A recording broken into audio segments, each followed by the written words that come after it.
एक इनविजिबल और बहुत क्रूअल चीज़ मैं आपको बताती हूँ, जो घोड़े को एक आदमी ने एक पपी अपने घर से उठाया, उसे अपनी लातों से पकड़ के बाइक से बांधा। और मेरे को एक चीज़ रियलाइज़ हो गई कि बहुत कम लोग हैं जिनको क्रूरटी दिखती है, और उसमें भी बहुत कम लोग हैं जो इस पे एक्ट करना चाहते हैं। वैक्सीनेशन जो डॉग्स के लिए एंटी रेबीज की वो अवेलेबल नहीं रहती, तो आप लोग भी तो कहीं से प्रोवाइड करवाते ही होंगे, तो गवर्नमेंट इस चीज़ को क्यों नहीं देख रही है? Government sir, good morning, good afternoon, good evening friends, this is your host Naveen Kumar Verma and welcome to the alpha People. आज का हमारा ये पॉडकास्ट बहुत खास होने वाला है। आज हमारे स्टूडियो में जो हमारे गेस्ट हैं पीडूज पीपल ऑर्गेनाइजेशन से आए हैं। ये एनिमल वेलफेयर ऑर्गेनाइजेशन रन कर रहे हैं, और the amazing thing is these all young people are part of this organisation since long. तो आज हम इनसे जानेंगे कि जब ये डे टू डे एक्टिविटीज़ करते हैं किस टाइप के चैलेंजेस इनको फेस करने पड़ते हैं, लोगों की तरफ से कैसा इनका बिहेवियर होता है, कैसे इनको फेवर मिलती है या इनके अगेंस्ट होते हैं, गवर्नमेंट इनको सपोर्ट करती है नहीं करती है, एनिमल्स को लेके इनका जो आज का इनकी जो सोच है वो ऐसी क्यों है, क्या ऐसा उनके साथ हुआ है, या कह सकते हैं कि आप क्या ये लोग अचीव करना चाह रहे हैं लाइफ में जो एनिमल्स के साथ इनको लेके इनका इतना प्यार है। सो बने रहिए हमारे साथ। सो पराग सर, कैसे हैं आप? मैं ठीक हूँ जी, आप कैसे हैं? बस ठीक है sir. Welcome to the alpha people everyone.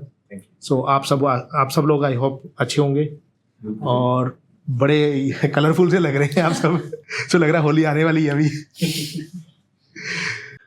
Holi खेलने के बाद ऐसा हुआ। Okay nice.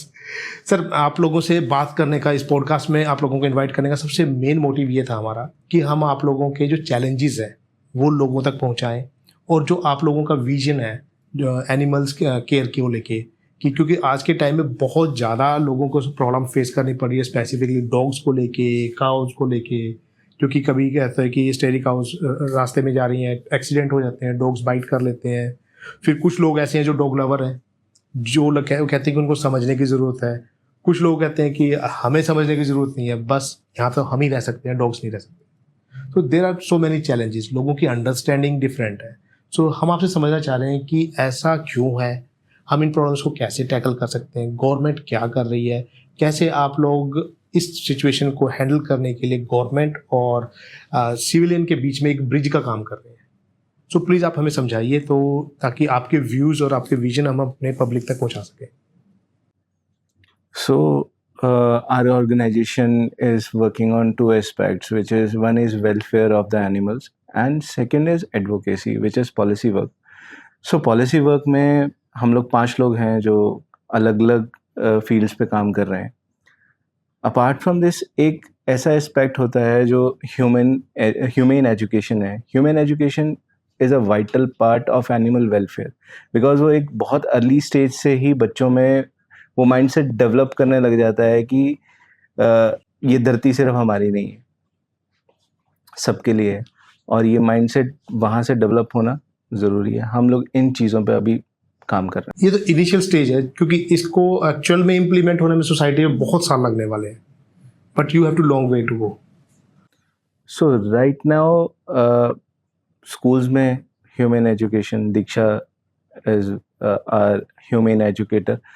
Apart from this जो हम लोग पॉलिसी पे काम करते हैं, पॉलिसी में हम लोग लॉज जो हैं उनको एनफोर्समेंट के लिए ट्राई करते हैं। लाइक जो भी एग्जिस्टिंग लॉज है या कहीं पे कोई गैप है पॉलिसी में, उसको फिल आउट करने के लिए then we try to enforce the laws. ठीक है, जहाँ पे कहीं पे भी कोई इलीगल एक्टिविटी है, इलीगल स्लॉटर है, कोई भी आप कहें इलीगल डेयरीज कहीं पे चल रही हैं, या और भी इलीगलिटीज़ हैं जो अकॉर्डिंग टू लॉ है, कोई किसी जानवर पे क्रूल्टी कर रहा है, उसको हम लोग एनफोर्स करने की ट्राई करते हैं।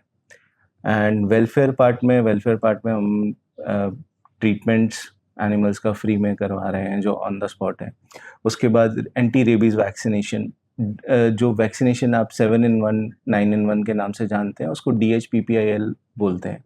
सो ये जो डॉग्स टू डॉग्स बीमारी हो सकती है उसको प्रिवेंट करती है। और रेबीज़ जो है वो एक ज़ूनोटिक बीमारी है। ज़ूनोटिक्स का मतलब होता है जो एक जानवर से इंसान में आ सकती है। तो उसको प्रिवेंशन के लिए हम लोग रेबीज के शॉट्स ट्राई सिटी में दे रहे हैं। अपार्ट फ्रॉम दिस और भी सारा काम है, बाकी टीम आपको एक्सप्लेन करेगी। तो सर जैसे आपने बताया कि पॉलिसीज बनाने में भी हेल्प करते हैं, तो करंट पॉलिसीज में क्या देखते हो, क्या फ्लॉज है? सर एक तो पॉलिसीज़ जो हैं वो बहुत ज़्यादा पुरानी है। लाइक अगर मैं बात करूँ, prevention of cruelty to animals act 1960 में बना था, उसमें अभी तक अमेंडमेंट्स नहीं हुई हैं। वो 50 रुपीज़ का फ़ाइन है। So we try to impose that fine only, कि अभी अगर वो भी हो जाए तो थोड़ा डर बना रहता है लोगों में कि जानवर पे क्रूरल्टी नहीं करनी है। सॉल्यूशंस हैं, सॉल्यूशंस पे भी काम करते हैं। ये नहीं है कि हम सिर्फ एनफोर्समेंट पे काम करते हैं। लाइक कहीं पे कोई रेबीज़ का केस आ गया तो हम लोग वहाँ पे सर्कल वैक्सीनेशंस करते हैं जाके। वो काम एमसी का है, लेकिन फिर भी हम हेल्प आउट करते हैं, बिकॉज ह्यूमन लाइफ को भी बचाना हमारी जिम्मेवारी है। तो अभी आप हम बात कर रहे थे कि एमसी का काम है, तो जो गवर्नमेंट सेक्टर है, जो एमसी है हमारा, कितना सपोर्ट करता है इस चीज़ को लेके? सर इसमें ना बहुत सारी प्रॉब्लम्स गवर्नमेंट लेवल पे आती हैं। लाइक एआरवी जो एंटी रेबीज़ वैक्सीनेशन है, उसका स्टॉक अवेलेबिलिटी नहीं होती है डॉग्स के लिए। ह्यूमंस के लिए है हॉस्पिटल्स में, लेकिन डॉग्स को सिर्फ एक शॉट लगाने से वो पूरा 1 साल के लिए रेबीज़ प्रिवेंशन में आ जाता है। अगर वो किसी को काट भी ले बाय चांस, ठीक है, तो उसको रेबीज़ नहीं होगा इंसान को, क्योंकि वो डॉग को रेबीज़ नहीं हो सकता। लेकिन ये अभी तक बहुत लिमिटेड जगहों पर इस प्रोग्राम को अच्छे से एफिशिएंटली रन कर पा रहे हैं। Chandigarh is one of that places जहाँ पे वो अच्छे से रन हो रहा है। लेकिन ट्राई सिटी एरिया में अभी हम लोग, इसीलिए हम लोगों को जाके स्टेप अप करना पड़ा। और भी ऑर्गेनाइजेशंस हैं जो करती हैं ये चीज़, लेकिन एक्टिवली हम लोग जाके ड्राइव्स कंडक्ट कर रहे हैं, सर्कल वैक्सीनेशंस कर रहे हैं। ड्राइव्स में हम लोग एक एरिया पिक करते हैं, वहाँ के फीडर्स हैं, फीडर्स के साथ में कोलैबोरेट करके उनको कम्प्लीटली वैक्सीनेट करते हैं। तो सर एक क्वेश्चन ये रहता है कि जैसे आपने बोला कि वैक्सीनेशन जो डॉग्स के लिए एंटी रेबीज़ की वो अवेलेबल नहीं रहती, तो आप लोग भी तो कहीं से प्रोवाइड करवाते ही होंगे वो, तो गवर्नमेंट इस चीज़ को क्यों नहीं देख रही है? गवर्नमेंट सर इसमें ना बजटिंग के कई बारी इश्यूज बताती है गवर्नमेंट। हालांकि बजट का इश्यूज होने नहीं चाहिए, क्योंकि ऑलरेडी एक प्रोग्राम रन कर रही है गवर्नमेंट ही, नैपरे 2030, ठीक है। This is a national programme to eliminate rabies, dog mediated rabies by 2030 from India. So उस प्रोग्राम में स्टेट्स काफ़ी पीछे थी। Punjab is one of the states जिन्होंने अभी एक कमेटी जो है बना ली है स्टेट एक्शन प्लान के लिए। सो उस पे काफ़ी एक्टिवली काम हो रहा है और जल्दी ही आपको उसमें रिजल्ट्स आते हुए दिखेंगे। So we are part of that. So लोगों का क्या रिएक्शन रहता है इस चीज़ को लेकर, क्योंकि आप डिफरेंट एरियाज में जाते हैं, उनके साथ कोलैबोरेट करते हैं, तो आप लोग ऑब्वियस है कि कुछ ना कुछ तो उनको, मतलब उनके अगेंस्ट कुछ ना कुछ तो होता होगा लोग कि यार ये क्या करना चाह रहे हो, डॉग्स को हटाई दो यहाँ से, या फिर कुछ लोग कहते हैं नहीं यहाँ पे रहने दो। तो लोगों का क्या रिएक्शन रहता है मेनली? सर एक्सट्रीम रिएक्शंस आते हैं कई बारी, तो मतलब बहुत ज़्यादा पिस्ड ऑफ होते हैं। आई एग्री कि बाइट की वजह से उनको लगता है कि हमको रेबीज़ हो जाएगा, और मीडिया ने बहुत सारे रेबीज़ के बारे में ना मिथ्स बहुत सारे फैला दिए हैं कि मुझको तो कुत्ते ने काट लिया और मैं अब मर जाऊंगा। हालांकि ऐसा नहीं होता है। रेबीज़ वायरस एक ऐसा वायरस है जो बहुत स्लोली एक्ट करता है, और वो सिर्फ आपके ब्रेन में जाके ही एक्ट करता है। वो आपकी बॉडी में कहीं पे भी पड़ा हो, आपकी बॉडी में नुकसान नहीं है अनटिल अनलेस वो आपके ब्रेन तक पहुंच गया। और अगर मेरे गर्दन पे काटा है तो मेरे को वरी करने का जो है रीज़न बनता भी है, क्योंकि मेरे गर्दन से ब्रेन में पहुंचने में हार्डली उसको 1 हफ्ता लगेगा। सो इनक्यूबेशन पीरियड जो है वो हार्डली 1 हफ्ता है। लेकिन अगर मेरे पैर में काटा है, मेरे हाथ में काटा है, तो मेरे पास टाइम है वैक्सीनेशन लगवाने का। और रेबीज़ वैक्सीनेशन 99% जो है प्रिवेंट करती है रेबीज़ को। ओके, पर डर तो है, लोगों में डर है, जिसके कारण ये होता है कि भी लोग ऐसे रिएक्ट करते हैं। So of course a lot, जो fear है वो even if we think it's irrational, it's real fear, but उसको mitigate करना ही एक हमारा काम है। So we do a lot of awareness workshops, especially with children, जिसमें हम उन्हें रेबीज़ के बारे में, रियलिटी में रेबीज़ क्या है और मिथ क्या है, डॉग बाइट्स जो होती हैं उनसे बचना कैसे है वो सब सिखाते हैं। उसके अलावा once they have the facts they are less likely to be scared. Rabies एक स्कैरी डिजीज़ है क्योंकि हाँ, रेबीज़ का कोई क्योर नहीं है।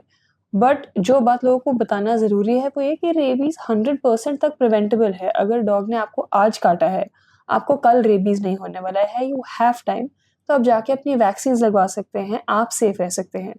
The other myth that people have is कि हर डॉग को रेबीज़ है, मैं आज जाके डॉग को हाथ लगाऊँगी, मुझे रेबीज़ हो जाएगा।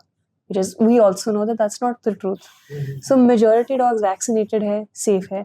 अगर वो वैक्सीनेटेड नहीं भी हैं, आपको वैक्सीनेशन स्टेटस नहीं पता है, आप वैक्सीन लगा के अपने आप को तो सेफ कर ही सकते हो। So a large part of our work is also reducing that fear. Maximum fear उस इंसान को होता है जिसको डॉग ने काटा है, which is why in the local dispensaries हम रेबीज़ काउंसलिंग का भी काम कर रहे हैं, where we have people who sit there. जब भी कोई अपनी वैक्सीन लगाने के लिए आता है, उन्हें रेबीज़ के बारे में सिखाया जाता है कि आपको जिस डॉग ने काटा है, पहले उनको ये सिखाते हैं कि आप स्पॉट कर सकते हैं अगर आपको रेबीज़ के साइंस पता है, डिज़ीज़ क्या है उसके बारे में बताया जाता है, उनका डर कम किया जाता है। And at the same time अगर even though rabies is very rare, it still exist, अगर जिस इंसान को डॉग ने काटा है, that dog does end up showing signs of rabies, हम उसके साथ जाके सर्कल वैक्सीनेशन भी करते हैं, which is we will go to that area, vaccinate the dogs against rabies जो आसपास के हैं ताकि वो सेफ रहें, और ह्यूमन से भी अवेयरनेस क्रिएट करेंगे। सो फियर कम करना है हमारा काम, एंड जहाँ तक गवर्नमेंट काम कर रही है उसे एक्सटेंड करना, उसे लोगों तक लेके जाना। ओके, तो सिग्नल्स क्या होते हैं, क्या सिम्टम्स होते हैं जिससे पता लगता है इस डॉग को रेबीज होगा? सो बहुत से सिम्टम्स हैं जो ऑलमोस्ट सारे डिजीजेज में सेम होते हैं। So very commonly thought fact is कि अगर सलाइवा आ रहा है तो रेबिड है, which is not entirely true, क्योंकि टेटनस के भी सेम सिम्टम्स होते हैं, कई डिजीजेज हैं जो सिमिलर प्रेजेंट होती हैं, तो you can't just look at a dog and say कि इसे रेबीज है या नहीं है। A good idea is if you are seeing a dog that is acting differently, if it is constantly biting, चीज़ों को बाइट कर रहा है या लोगों को बाइट कर रहा है जो नॉर्मली ऐसा नहीं करता था, या उसका बिहेवियर एकदम से चेंज हो चुका है, कंफ्यूज घूम रहा है, आसपास घूम रहा है, नया डॉग कोई एरिया में आया है, तो we have a helpline number and a number that you can contact, जिस पे आप रेबीज के बारे में और जान सकते हैं। द बेस्ट सोल्यूशन इज, एक रेबीज में 10 डे रूल करके होता है, विच इज एक बार जानवर को रेबीज के सिम्टम्स शुरू हो चुके हैं, मीनिंग ब्रेन में रेबीज आ चुका है, that dog can only survive for about 10 days, right? Not just dog, it's true for any animal. अगर रेबीज के सिम्टम्स शुरू हो गए तो 10 दिन तक का टाइम पीरियड है, विच इज़ ऑल्सो, सो आप उस डॉग को 10 दिन तक ऑब्जर्व करो, if it lives beyond 10 days, आपको 100% पता है कि उसे रेबीज नहीं था, चाहे कोई और बीमारी हो। इसी रूल की वजह से अगर आप एमसी का भी जो काम है, अगर आप किसी अग्रेसिव डॉग को रिपोर्ट करते हैं, एमसी का काम भी ये है कि वो डॉग को उठाए, 10 दिन तक ऑब्जर्वेशन में रखें, उसके बाद जब उन्हें पता है कि रेबिड नहीं है, उसे वापस रिलीज कर सकते हैं। सो वही, that is the best way of finding out whether the dog is rapid और नॉट। सिर्फ उसे देख के अज्यूम करना, उस अजम्पशन पे एक्ट करना इज़ नॉट अ सोल्यूशन। तो जैसे आपने बताया कि हम एमसी को भी कॉल कर सकते हैं, तो स्पेसिफिक कोई नंबर आता है इस चीज़ कंप्लीट करने के लिए, या आपको सर्च करना पड़ेगा? आपको सिर्फ एक गूगल सर्च करना है। अगर आप चंडीगढ़ के रेजिडेंट हैं तो चंडीगढ़ में हेल्पलाइंस है, तो उस हेल्पलाइन पे कॉल करेंगे, एमसी अपना वैन भेजेगा, प्रिवेंशन के लिए उस डॉग को पिक करेगा एंड 10 डेज के लिए अपने शेल्टर में वो रख के उसको ऑब्जर्व करते हैं। तो हम गूगल पे सर्च क्या करें? चंडीगढ़ एंटी रेबीज कुछ ऐसा कुछ? चंडीगढ़ एमसी हेल्पलाइन कर सकते हैं, MC हेल्पलाइन, या डॉग हेल्पलाइन कर सकते हैं। डॉग हेल्पलाइन जी। तो एमसी हेल्पलाइन अगर हम कॉल करते हैं तो वो स्पेसिफिकली चाहे किसी भी नंबर पे कॉल जा रहा हो, वो उठा के आप हमारे सपोर्ट करेंगे। So is there any kind of like national number और सम काइंड ऑफ, जैसे इलेक्ट्रिसिटी के लिए 1912 पे कर रहे हैं, 100 नंबर पे डायल कर रहे हैं, या कोई डॉग बाइट हो तो स्पेसिफिक कोई नंबर है कि वैसा हुआ है? सो ये लोकलाइज्ड है, सो आप एमसी को कॉन्टैक्ट कर सकते हैं। You can also contact different NGOs around you, guide आपको इवेंचुअली सेम पास पे करेंगे कि डॉग को ऑब्जर्वेशन में 10 डेज के लिए रखें, और डिपेंडिंग ऑन आपको बाइट हुआ है नहीं हुआ है, उसके हिसाब से आप क्या नेक्स्ट स्टेप्स लिए। So in Chandigarh, we are working in Chandigarh, so you can contact us for more information on rabies. There is Chandigarh MC that you can contact, and अगर, बट ये पाथ बेसिकली सेम, हर सिटी में same रहेगा। अब जिस भी शहर में है, उस शहर के एमसी को कॉल करके उनका भी काम सेम है। Law is the same and rabies virus works the same, चाहे चंडीगढ़ हो या कोई और सिटी हो। नेशनल रेबीज हेल्पलाइन है जहाँ पे आप इंफॉर्मेशन ले सकते हैं, so that's a policy issue, लेकिन हेल्पलाइन एग्जिस्ट करती है। आप ट्राई कीजिए, जितना भी इंफॉर्मेशन मिले बेस्ट है। आपको फियर कम करना है अंदर से। रेबीज डर से ज़्यादा जो है, लोग कुत्ते से सिर्फ इसलिए डरते हैं क्योंकि शायद उनको लगता है कि सभी कुत्तों में रेबीज है। हाँ, ये भी है। आई थिंक डर, पहला डर तो ये है कि डॉग काटेगा, बाइट होगी तो पेन तो होगा, तो डर तो वही है। उसके बाद क्या होगा शायद वो सेकंड थॉट मेरे ख्याल से लोगों पे एक इमीडिएटली तो नहीं आएगा, लेकिन हाँ, एक बार डॉग काट लिया तो थॉट फर्स्ट यही होगा, काट लिया है अब रेबीज हो सकता है तो डॉक्टर के पास चलते हैं, तो वो तो है। सो इसमें सबसे फ़नी चीज़ है कि 1000 में से सिर्फ एक ही डॉग को रेबीज़ होता है। तो Okay. मोस्ट लाइकली जो आपका पड़ोस का कुत्ता है उसे नहीं है, अगर है भी तो जैसे दीक्षा ने बोला 10 दिन के लिए ऑब्जर्व कर सकते हो उसको। सो या एंड लोगों को ना कहीं बहाना चाहिए होता है मारने का डॉग्स को, कि ये कुत्ता हल्का हुआ है, स्पेशली विद किड्स को अच्छा बुरा क्या है ये नहीं पता, दे आर जस्ट क्यूरियस। तो इसके लिए ह्यूमन है, बट लोगों को बहाना चाहिए होता है, जितना मैंने ऑब्जर्व करा है। सो अभी एक मेरा क्वेश्चन रेज हो रहा है, you guys are young people, तो ऐसा माइंड में क्या आया कि यार हमने प्रोड्यूस पीपल ज्वाइन करना है या एनिमल सेफ्टी के लिए कुछ करना है? Is there any specific kind of incident in your life happen, और या फिर ये शुरू से बचपन में था यार and this love just keep on growing? So kindness और दया भाव शुरू से फैमिली से आया। मेरी फैमिली ने कभी भी मतलब एनिमल को हिट करना नहीं सिखाया। मेरी पिटाई हुई है कि मैंने एक डॉग को पत्थर मारा था, तो मेरी मॉम का आज भी वो झन्नाटेदार थप्पड़ मेरे को आज भी याद आता है। And I was 20 at that time, so वो आज भी मेरे को जो है वो lesson learn hard way. So लेकिन एनिमल वेलफेयर में आना जो है वो बाय चॉइस नहीं था, एक्सीडेंट था। एक्सीडेंट जो है अपनी ही गली में बच्चे दिए एक डॉग ने, और वो डॉग हमारी गली की भी नहीं थी, कहीं और से आके उसने बच्चे दिए।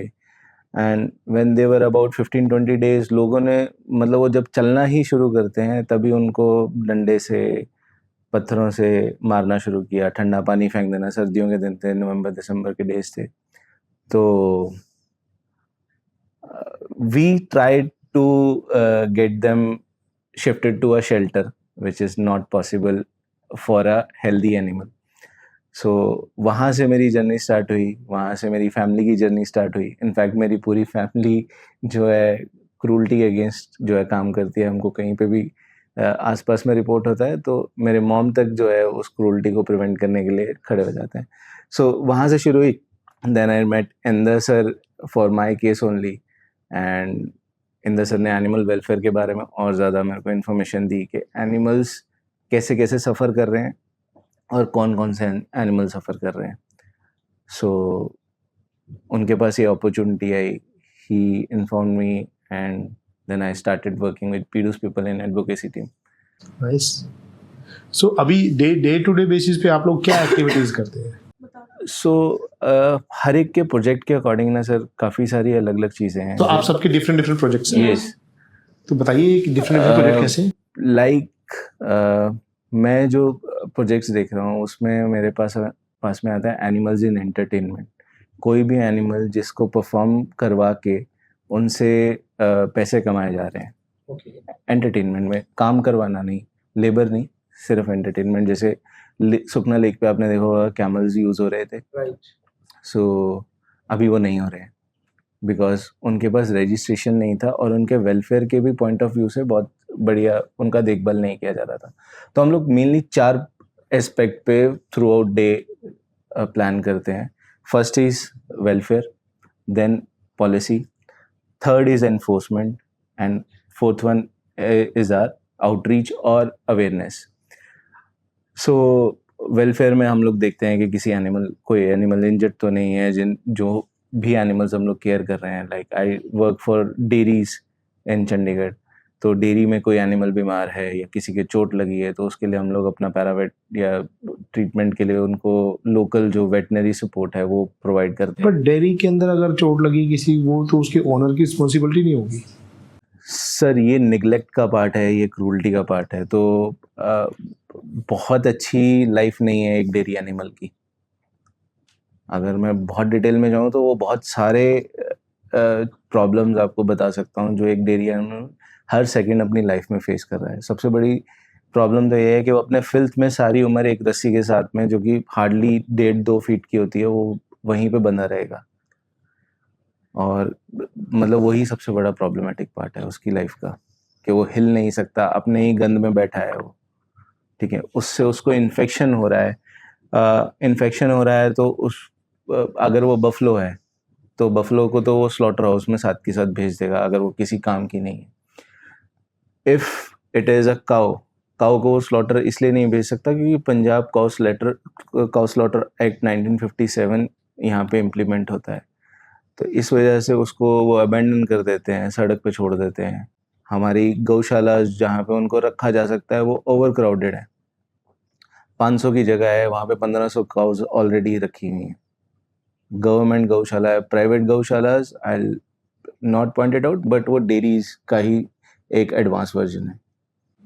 ओके, तो इसका सॉल्यूशन क्या है? क्योंकि काउज हैं वो तो इंक्रीज हो रही हैं, वो हैं, यूज़ हो रही हैं, लोगों ने रखी हुई हैं जो जिनके काम की नहीं है, अगर दूध नहीं दे रही हैं तो वो छोड़ देते हैं। तो ये तो प्रोसेस चलता ही रहेगा ना। इसके लिए ना सर एक 1978 में एक रूल्स ड्राफ्ट किए गए थे prevention of cruelty to animals act के अंदर ही, जिसका नाम है registration of cattle premises rules.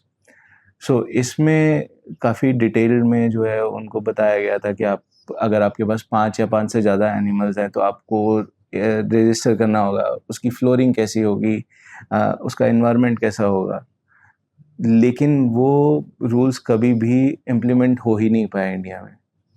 सो ये हमारे एक पॉलिसी का पार्ट है कि हमने ट्राई किया जाकर गवर्नमेंट पार्ट पे कि उसको इम्प्लीमेंट किया जा सके, लेकिन जब वो नहीं हुआ है तो we are in a process with court कि हम उसको इम्प्लीमेंट करवा सकें। सो अभी कोर्ट में वो सब्जुडिस है, मैं ज़्यादा उसके बारे में कमेंट नहीं करूँगा, लेकिन वो already Punjab and Haryana high court में है वो। तो डू यू थिंक कि प्रैक्टिकली ये इम्प्लीमेंट किया जा सकता है? ये सर किया जा सकता है, और उससे ना ही सिर्फ एनिमल का वेलफेयर होगा, इनफैक्ट ह्यूमंस का भी वेलफेयर है सर। कंडीशंस जो डेयरी की है वो किसी भी इंसान के रहने लायक भी नहीं है। वो इसीलिए हैं क्योंकि वो अनरेगुलेटेड है। रेगुलेटेड होंगी तो एक तो ओनर्स की जो है अकाउंटेबिलिटी बढ़ेगी और साथ के साथ गवर्नमेंट की अकाउंटेबिलिटी भी बढ़ेगी। सो डे टू डे बेसिस पे सर जो ये क्रुएल्टी है ये एनिमल्स में, जैसे कि काऊ होगा, बेफेलो हो गया, डॉग्स हो गया, इन्हीं पे देखी जाती है या और भी एनिमल इसमें इंक्लूड होते हैं? सर ये क्रूल्टी सभी एनिमल्स पे देखी जाती है। जैसे साहिल जो है वाइल्ड लाइफ के लिए काम करते हैं, तो साहिल आपको बताएंगे वाइल्ड लाइफ पे कैसे क्रूल्टी। वाइल्ड लाइफ में भी वाइल्ड लाइफ में सबसे कॉमन क्रूअल प्रैक्टिस है जो लोगों को पता भी नहीं है कि ये क्रूअल्टी है, वो है वाइल्ड लाइफ को एज अ पेट रखना। चंडीगढ़ की बात करूँ अगर, Chandigarh is a very enclosed city. आसपास इतना माउंटेन नहीं है, फॉरेस्ट एरिया नहीं है, ग्रीनरी है बट इतना फॉरेस्ट एरिया नहीं है as compare to like other cities, other areas. तो चंडीगढ़ में सबसे ज़्यादा प्रॉब्लम जो वाइल्ड लाइफ के साथ है वो पेट्स की है, जितना मैंने ऑब्जर्व करा है अभी तक। लोग अपने घर में पैरट्स रखते हैं, अपने घर में टर्टल्स रखते हैं, उनको पता ही नहीं है कि ये इलीगल है और वो उसको एज अ क्रूअल्टी ट्रीट भी नहीं करते हैं। तो मैं एक रिसेंटली पेट शॉप पे गया था, तो वहाँ पे एक आंटी जी आए थे, वो बर्ड्स लेना चाह रहे थे, राइट। तो उन्होंने बोला ये तो ग्रीन पैरट ही नहीं है, ये तो बोलेगा भी नहीं हमसे, तो इसका क्या करना, आप ग्रीन पैरट तो बेच ही नहीं रहे। तो मैंने उनको बोला कि ग्रीन पैरट रखना आपके पास प्रॉब्लमेटिक हो जाएगा, इट्स इलीगल, 3 से 7 साल की जेल है। तो लोगों को पता ही नहीं है। एंड इसके अलावा स्नैक्स के साथ बहुत ज़्यादा क्रूअल प्रैक्टिसेस होती हैं। स्नैक्स के साथ इशू क्या है कि जितने भी मोस्टली स्नैक्स होते हैं वो वेनेमस नहीं होते, लोग डिफ्रेंशिएट नहीं कर पाते हैं। नॉन वेनेमस होगा उसे भी मार देंगे। मोस्टली फार्म्स एरिया में होता है कि चूहे हैं काफ़ी सारे, रैट स्नेक होता है, रैट स्नेक उनकी क्रॉप्स बचा के रखता है, फसल बचा के रखता है, पर उस रैट स्नेक को भी मार देंगे तो फसल भी ख़राब है उनकी और सांप की भी जान जा रही है। तो इश्यूज़ तो बहुत सारे हैं। And I will tell you cruelty horses पे बहुत ज़्यादा होती है। हॉर्सेस पे इसके बारे में आपको निमी बताएंगे अच्छे से। हॉर्सेस जैसे साहिल ने बताया। सो एक छोटा सा क्वेश्चन मैं आपसे पूछती हूँ, आपको क्या लगता है चंडीगढ़ इतना डेवलप्ड है तो उसमें कितने घोड़े होने हैं? जैसे शादी में भी 1-2 यूज़ होते हुए देखे होने आपने, हाँ बिल्कुल, है ना? सो कितने होने? 50 में ख्याल से 190 हॉर्सेस। 190 हॉर्सेस इस टाइम पे राय सिटी में है। ICT में। हाँ, इस टाइम पे है। तो ये बहुत कॉमन चीज़ है। किसी को भी नहीं पता कि हॉर्सेस अभी भी यूज़ हो रहे हैं। ऑल्दो वो जब गाड़ी चला रहे होते हैं, साइड से जा रहा होता है, वो इसीलिए भी नहीं हम नोटिस कर पाते क्योंकि हॉर्स को हम as a mode of transport देखते हैं, क्योंकि घोड़ा गाड़ी है, एग्जैक्टली चलेगी वो तो। चलेगी तो हम उसको ऐसे नहीं देखते कि एक क्यूट लैब्राडोर है तो पपी हमको दिख जाता है कि पपी है। घोड़े को हम देखते ही नहीं है कि वो एक जानवर है और वो चल रहा है। हॉर्सेस में सबसे जो अभी क्रूल्टी चल रही है वो ओवरलोडिंग की है, स्पेशली जब सरिया या कोई भी आयरन का माल जा रहा होता है। लॉ के अकॉर्डिंग, ड्रॉटन पैक्ट 1965 के अकॉर्डिंग जो इक्वाइंस के लिए बना है, आप किसी भी घोड़े पर 750 किलोग्राम से ज़्यादा बार नहीं डाल सकते। ओके। और मैं अभी बैठ कर सकती हूँ, अगर आप ट्राई सिटी के थोड़ा सा आगे चले जाओगे, मोहाली में ही आप देख लो, कोई घोड़ा आपको जो सरिया लेके जा रहा है वो 750 से ऊपर ही मिलेगा, और उसको रोकना हमारा काम है। चंडीगढ़ में अभी कम है बिकॉज हम 5 साल से काम कर रहे हैं इस पर, तब जाके चंडीगढ़ में कंट्रोल है। But outside of the Chandigarh आप कोई भी घोड़ा रोको, I can bet on this कि वो ओवरलोडेड ही रहेगा।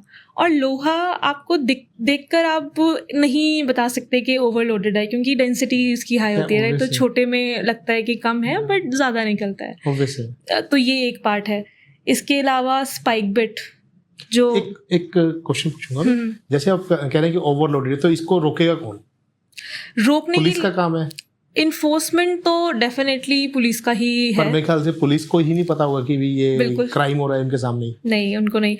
कई बार हम जब घोड़ा रोकते हैं, जब हमने इनिशियली स्टार्ट किया था, तो हमारी बात भी घोड़े वाले क्यों सुनते कि आप कहाँ से आए हो, हम तो शुरू से हमारे दादा परदादा ये कर रहे हैं। तब हम पुलिस बुलाते थे, पुलिस को हम बताते थे कि ऐसा ऐसा है, आपका काम है, अबव द कांस्टेबल रैंक आप रोक सकते हो, आप कन्फिस्केट कर सकते हो अगर घोड़ा इंजर्ड है या उसकी लाइफ इंडेंजर्ड है। तब ये होता था। पर पूरे इंडिया में कोई भी रोक सकता है। क्रूल्टी को रोकना या कोई भी गलत काम होता हुआ रोकना, उसके लिए आपको कोई ऑफिसर या कुछ होने की ज़रूरत नहीं है। आप कभी भी रोक सकते हो, कोई भी रोक सकता है, और रोकना चाहिए। सो इसकी इनिशिएशन के लिए आपने क्या किया? मतलब स्टार्टिंग में अवेयरनेस तो चलो अलग स्टोरी है कि लोगों को बताना, और फिर लोग मानते हैं नहीं मानते सब उनका अपना है, क्योंकि इन सब चीज़ों से उनका अपना धंधा है, उनका डे टू डे अर्निंग जुड़ी हुई है।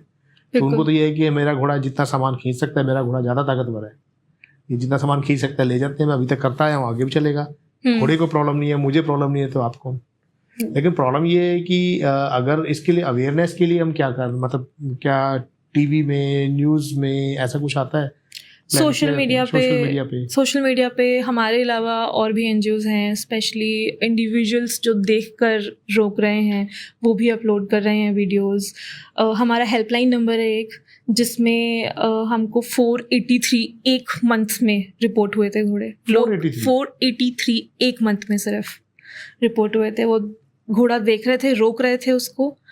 सबसे बेटर है कि आप घोड़ा रोकेंगे और उनसे बिल मांगेंगे कि आपके जो माल आप लेके जा रहे हैं उसका क्या बिल है। उस बिल पे आपको दिख जाएगा कि कितना भार है उस पर। वो 550 किलोग्राम से ज़्यादा नहीं होना चाहिए। ये मैं क्यों बोल रही हूँ, क्योंकि जब हमने 750 किलोग्राम घोड़े के ऊपर रखना है तो उसमें रेड़ा और जो उसका मालिक उसके ऊपर बैठेगा उसका भार इंक्लूड होता है। तो हमने 200 उसमें माइनस करना है, एंड 550 किलोग्राम बिल पर होना चाहिए। ऐसे आप देख सकते हो। ये फिर भी विजिबल क्रूल्टी है। अगर आप ये तो आप देख सकते हो, राइट? आपको दूर से चल जाएगा पता कि लोहा जा रहा है, आपको रोकना है।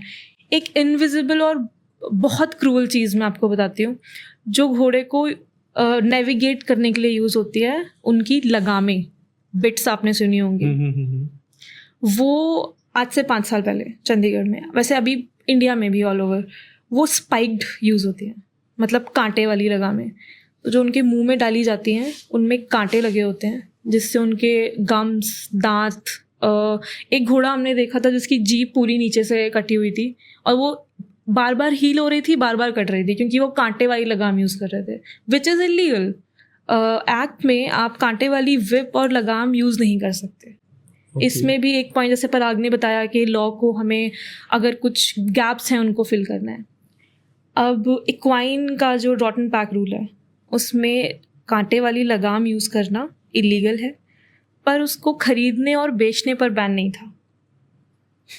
ये एक लूप होल था।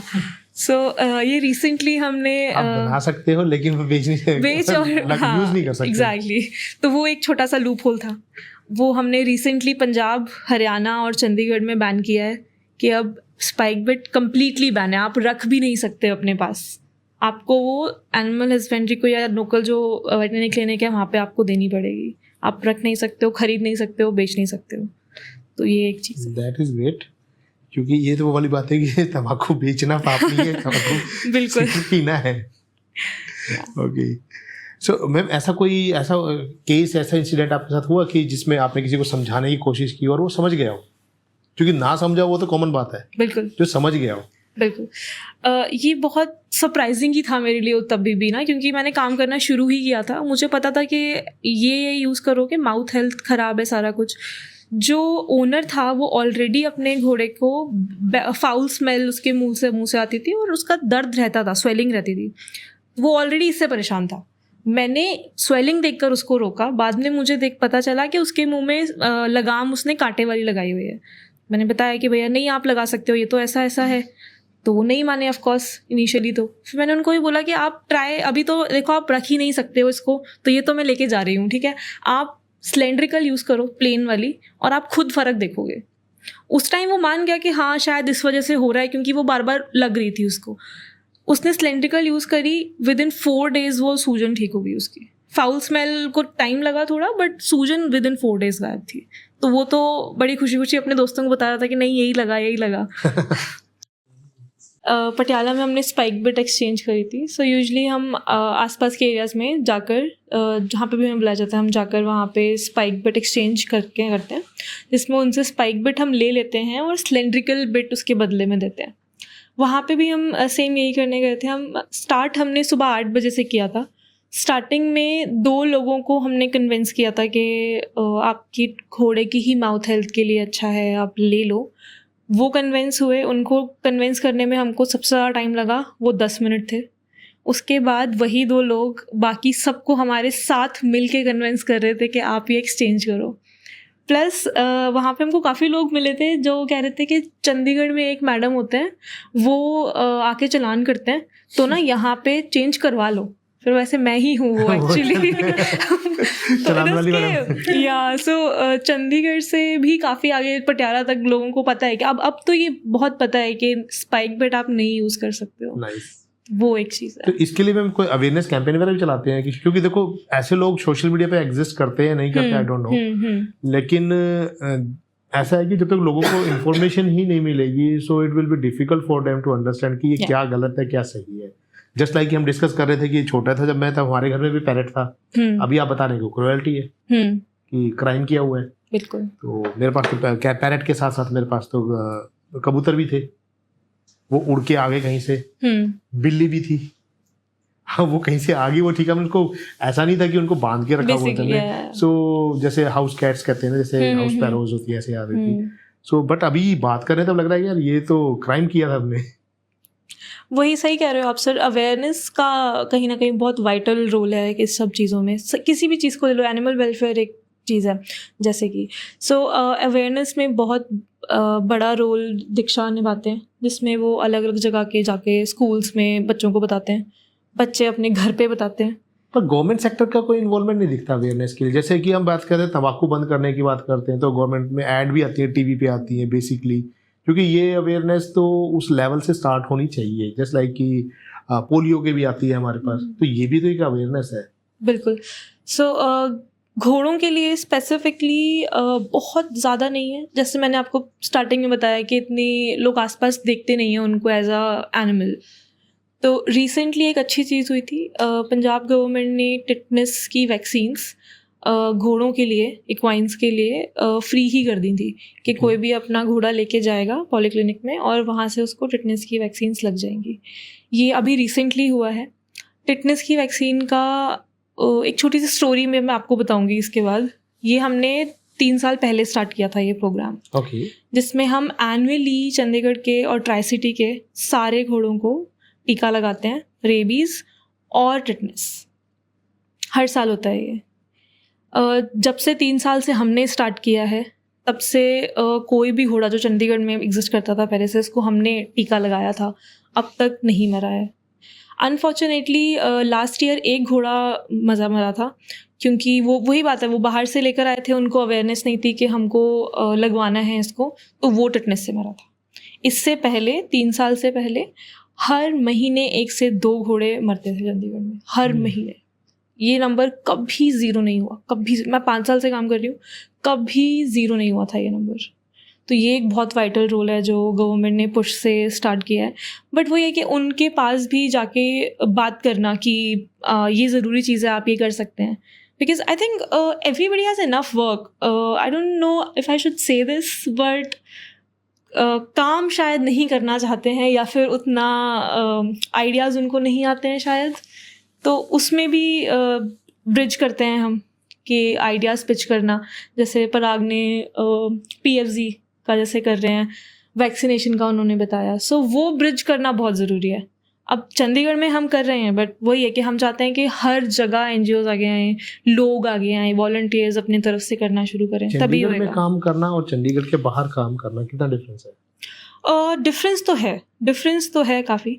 जैसे अब ट्राई सिटी में रहकर पंजाब, मोहाली और पंचकुला में भी हम काम करते हैं, तो चंडीगढ़ कंपैरेटिवली स्ट्रक्चर्ड है। तो चंडीगढ़ में कोई भी अमेंडमेंट या फिर कह लीजिए कुछ भी लीगली करना थोड़ा स्ट्रक्चरल है। अब स्ट्रक्चरल जब हम बोलते हैं तब उसमें ये भी आता है कि स्ट्रक्चरल है, पर अब हर लेवल पे अपना टाइम लग रहा है, हर लेवल पे अपना टाइम लगता है, तो डीलेज थोड़े से होते हैं। वहीं पंचकुला और मोहाली में डीलेज इतने मुझे क्वाइन में नहीं लगे, बट अदर प्रोजेक्ट जैसे कि बोवाइन में पराग बेटर बता पाएंगे कि क्या चल रहा है। इन टर्म्स ऑफ बोवाइन अगर बात करें तो अभी एनफोर्समेंट और वेलफेयर पार्ट पे हम लोग ज़्यादा ध्यान दे रहे हैं। सो वेलफेयर, जैसे मैंने आपको बताया कि निगलेक्ट बहुत ज़्यादा है, एनिमल ओनर्स को बहुत ज़्यादा एक तो केयर भी नहीं है, और उनके लिए वो एक मशीन है जो सिर्फ दूध दे रही है, एंड उसको वापस वो जब वो दूध देना बंद कर देगी तो उसको स्लॉटर के लिए भेज देंगे या छोड़ देंगे उसको। तो जो एनफोर्समेंट है, एनफोर्समेंट में ना लाइक टेदरिंग है। टेदरिंग के लिए हम लोगों ने अभी तक सिर्फ अवेयरनेस पे ही ध्यान दिया है कि आप उसको थोड़ी रस्सी बड़ी कर लीजिए, उसको थोड़ा सा घुमा लीजिए अगर पॉसिबल है, लेकिन उनको वैसी जगहें नहीं दी गई हैं, गवर्नमेंट की तरफ से भी नहीं है, तो उसके ऊपर ज़्यादा फोर्स नहीं कर पाते हैं। बट हाँ, ऑक्सीटोसिन एक मेजर कंसर्न है जिसके लिए हम लोग उनको चालान्स दिलवाते हैं SPCA की तरफ से, या कुछ प्राइवेट कंप्लेंट्स भी करते हैं। प्राइवेट कंप्लेंट्स में प्राइवेट कंप्लेंट कोई भी कर सकता है, आप कर सकते हैं, मैं कर सकता हूँ। मैंने कहीं पे क्रूल्टी होते हुए देखी, मैंने पुलिस को रिपोर्ट किया, पुलिस ने नहीं किया कुछ। और नॉन कॉग्निजेबल ऑफेंसेस में पुलिस मैक्सिमम कुछ करती भी नहीं है, ना ही NC ऐड करती है, NC मतलब नॉन कॉग्निजेबल रिपोर्ट जो है फाइल करती है, ना ही FIR करती है। और एनिमल से रिलेटेड केसेस में ना पुलिस बहुत ज़्यादा रिजिड है, बहुत ज़्यादा। लैक ऑफ अवेयरनेस और lack of intent. Sir, police के पास काम बहुत ज़्यादा है, इसमें कोई शक नहीं है। पुलिस के पास ह्यूमन से रिलेटेड ही बहुत काम है। वो जैसे मूवीज में दिखाते हैं कि भाई मेरे पास इतने सारे काम है, मैं सबसे तेरा कुत्ता ढूंढूं क्या? एक्चुअली में सच्चाई है सर वो, कि वो कहीं ना पुलिस ओवरवर्क्ड है, तो इसके लिए सेपरेट डिपार्टमेंट नहीं होना चाहिए इसमें, आपको लगता है कि होना चाहिए that should be part of enforcement department, but एक सेपरेट हो जो स्पेसिफिकली इन्हीं चीज़ों पे देखे। कई जो है मतलब जो वेस्टर्न कंट्रीज हैं वहाँ पे एक डिपार्टमेंट होता है एनिमल कंट्रोल का, जिसका एनफोर्समेंट ही ये है कि कहीं कोई क्रूल्टी हो रही है, एनिमल से रिलेटेड कोई प्रॉब्लम है तो वही डिपार्टमेंट आके उसको एनफोर्स करता है, एंड वही डिपार्टमेंट एक अथॉरिटी है जो अरेस्ट कर सकती है अगर कोई अब्यूज़, एनिमल अब्यूज़ है या कहीं पे कुछ कॉन्फ्लिक्ट पैदा हो रहा है तो वो आके उसको रिजॉल्व कर सकती है। और वही जो ह्यूमन एजुकेशन है वो जाके उस स्कूल्स में वही करते हैं सैटरडेज को या संडेज को। तो ये एक वाइटल पार्ट है कि अगर आप ऐसी कोई इन्फोर्सिंग एजेंसी इंडिया में बना दें, लेकिन अभी तक एग्जिस्ट नहीं करती है। लेकिन एक prevention of cruelty to animals के अंदर ना एक पावर है जो एक डीम टू पब्लिक सर्वेंट को दी गई है, लेकिन वो भी इंडिया में हर जगह नहीं है। लेकिन वी आर लकी के चंडीगढ़ में वो ऐसी एक पोजीशन है। सो उस पोजीशन में अगर हमारे को कभी कोई क्रूल्टी होती हुई दिखती है या एनिमल डिस्ट्रेस में है जिसको वहाँ से निकालना ज़रूरी है, तो वो पर्सन अपनी पावर्स को यूज़ करके उस एनिमल को कॉन्फिस्केट कर सकता है। और कॉन्फिस्केशन के साथ साथ में अगर कोई एनिमल अब्यूज़ हो रहा है तो उसको एक चालान देके कोर्ट में वो बुला लेते हैं। और सक्सेस रेट बहुत अच्छा नहीं कहूँगा, लेकिन हाँ कंपैरेटिवली जहाँ पे कहीं एनफोर्स हो ही नहीं रहा है, यहाँ पे एटलीस्ट वो एनफोर्सिंग एजेंसी ऑलरेडी है। ये SPCA है, society of prevention of cruelty to animals, उसके अंडर जो है ये एक पोजीशन है। सो माय क्वेश्चन इज कि आप सबने एनिमल वेलफेयर में काम स्टार्ट कैसे किया? क्या इंसिडेंट हुए थे या कोई ऐसा माइंड में कुछ आया, कुछ होता हुआ देखा, ऐसा क्या हुआ था? So I wouldn't say कि specific incident था. I always grew up and मेरे को dogs बहुत ही पसंद थे and आसपास के dogs के साथ मैं खेलती गया थी. But जो humane education workshops है in my school in 12th grade, तब इंदर सर ने आके वो सेशन लिया था स्कूल में. And I still remember the exact session he took, and I still remember कि everything he said made so much sense to me कि it sort of changed my worldview on animals as a whole. तो हम session में basically ये बताते हैं कि dogs की अपनी बॉडी लैंग्वेज होती है and they don't want to bite you, and if they do bite why would they bite, rabies prevention कैसे होता है, and there is a whole linear path to it. And I just remember कि मैंने उसको सुना था and it opened up my world view to animals कि ये logically make sense to me. So उसके बाद then when I finished school, it was COVID time, तो मैं कॉलेज के लिए गई नहीं, so I had a lot of free time on my hands. And I just felt, I have seen this session, it's done such a good impact on me. I want to learn to do the same thing for other people. फिर तब मैंने PEDUs में volunteer करना शुरू किया. I started with vaccination and sterilization and feeding dogs around me. In feeding, responsible feeding का part ये है कि आप जिस dog को खाना दे रहे हो आप उनका ध्यान रखो, उनकी vaccines लगाओ, sterilize कराओ. उससे then I started doing sterilization, then I started interning with PEDUs, and then I found कि जो मैं यहाँ पे काम कर रही हूँ, it is I think something जो out of everything I've tried to do मुझे सबसे ज़्यादा पसंद आया है, and it is also something I have been good at and I've seen good results in. So as soon as I graduated, then I knew कि यही मैं full time करना चाहती हूँ और मैं कर भी सकती हूँ. So that was the way it followed. That is interesting. To delivering a session. That is interesting. So it all connected together at the end. And the timing also worked out really well, because had I gone to college to some other city, I would not have been able to do it. But it just so happened कि COVID भी same time पे आया और session भी तभी हुआ था. And it was so fresh in my mind कि मैंने कहा अब तो इससे better time ही नहीं है volunteer करने का कहीं पे. And that's also how I went vegan. क्योंकि I knew I loved dogs, and then I thought about it कि जो cows हैं, जो chickens हैं, कोई भी animal है उसके अंदर same feeling है जो एक dog के अंदर है. तो अगर मैं अपनी तरफ से कोशिश कर रही हूँ कि मैं dog की help करूँ और मैं किसी और को dogs को hurt नहीं करने दे रही, then if I have to go and I have to hurt a chicken and then eat it, then मतलब मेरे से hypocritical इंसान ही नहीं है. So जिस तरह से dog में feeling है सब में feeling है, and that's how I went vegan and that's how I started working with all animals. Interesting. And how about you, Ben? So हमारे घर में ऐसा था कि जब से मुझे याद है तब से एक डॉग है हमारे घर में, हमेशा से एक डॉग है. तो recently like when I was in school 8th 7th में, तब हम चंडीगढ़ शिफ्ट हुए. दादा के पास डॉग था, नानी के पास डॉग था, हमारे पास अब नहीं था. तो +2 में जब इंदर का सेशन हुआ वो मेरे स्कूल में भी आए थे और उस दिन मैं एब्सेंट थी तो वो डॉग अडॉप्शन के लिए लेकर आए थे बेसिकली। तो मुझे डॉग अडॉप्ट करना था। मैंने अगले दिन उनको कॉल किया कि सर मुझे डॉग अडॉप्ट करना है, ऐसा ऐसा ऐसा। उन्होंने कहा आप तो बिल्कुल नहीं कर सकते क्योंकि आप स्टूडेंट हो, आप नहीं करोगे। ओके, फिर डॉग्स तो चाहिए थे, सब कुछ था, बट इंदर सर ने मुझे काफ़ी एस्पेक्ट्स बताए अडॉप्शन के और डॉग जो आप अपने पास रखते हो। तब मैंने एनिमल्स को एज एन इंडिविजुअल देखना शुरू किया कि वो एज होल नहीं है, वो इंडिविजुअल्स हैं। जब से मैंने उनको एज अ इंडिविजुअल देखना शुरू किया है तब से there is no going back. फिर आप अपनी आंखें बंद नहीं कर सकते जब वो सफ़र कर रहे हैं, अब ऑप्शन नहीं रह जाता है, राइट?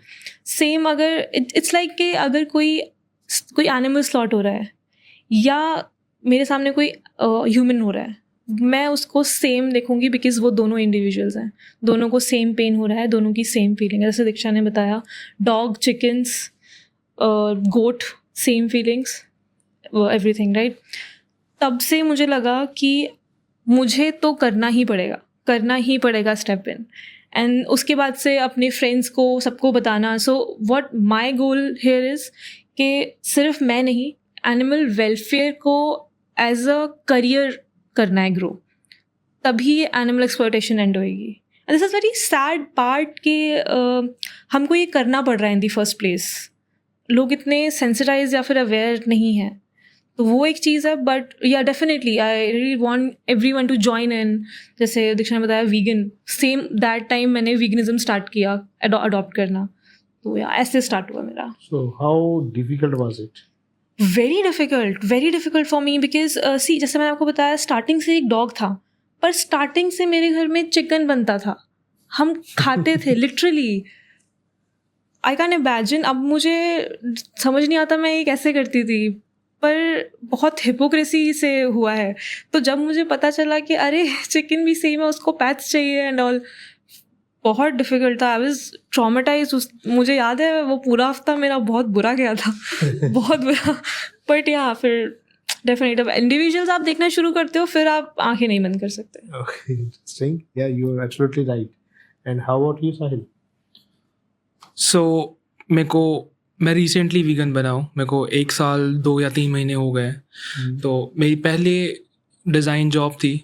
मेरे को 7 साल का कुछ एक्सपीरियंस है डिज़ाइनिंग में, मतलब स्कूल टाइम से डिज़ाइनिंग कर रहा हूँ। कॉर्पोरेट वर्ल्ड में 2 साल हो गए मेरे को।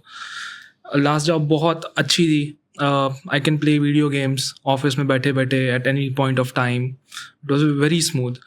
बट देन मैं वीगन भी कैसे बना कि डेयरी इंडस्ट्री के मैं 1 साल से अवॉइड कर रहा था, विलफुल इग्नोरेंस, कि कुछ तो चल रहा है डेयरी इंडस्ट्री में बट मैं उसको देखना नहीं चाहता हूँ क्या चल रहा है उसमें, तो अवॉइड कर रहा हूँ। बट एक टाइम पे आके मेरी यूट्यूब फीड में एक animal activist, Arvind animal activist की वीडियो आ गई, तो आंखें बंद नहीं हुई मेरे। फिर मेरे को क्लिक करना पड़ गया। फिर मेरे को डेयरी इंडस्ट्री के बारे में पता लगा कि हर साल कॉज को प्रेग्नेंट करा जाता है फोर्सफुली एंड उनके बच्चे छीन लिए जाते हैं। ये तो 8 महीने हो गए वीगन लाइफ को।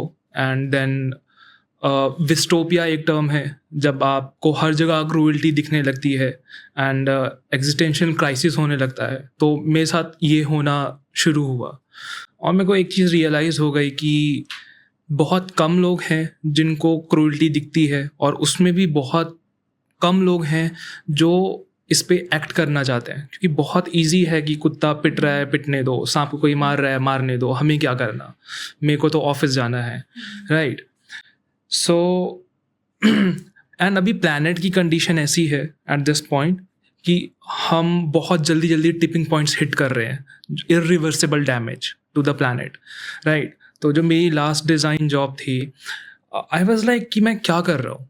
मैं ठीक है, मेरे को डिज़ाइनिंग पसंद है, कलाकारी है, आर्ट है, मेरे को पसंद है, पर मैं डिज़ाइन क्या कर रहा हूँ? एक प्लास्टिक का लिफाफा जो कि डिस्पोजेबल है, एक टाइम के लिए पर्सन यूज़ करेगा, उसको फेंक देगा, वो पड़ा रहेगा। मैं क्या कर रहा हूँ अपनी ज़िंदगी के साथ?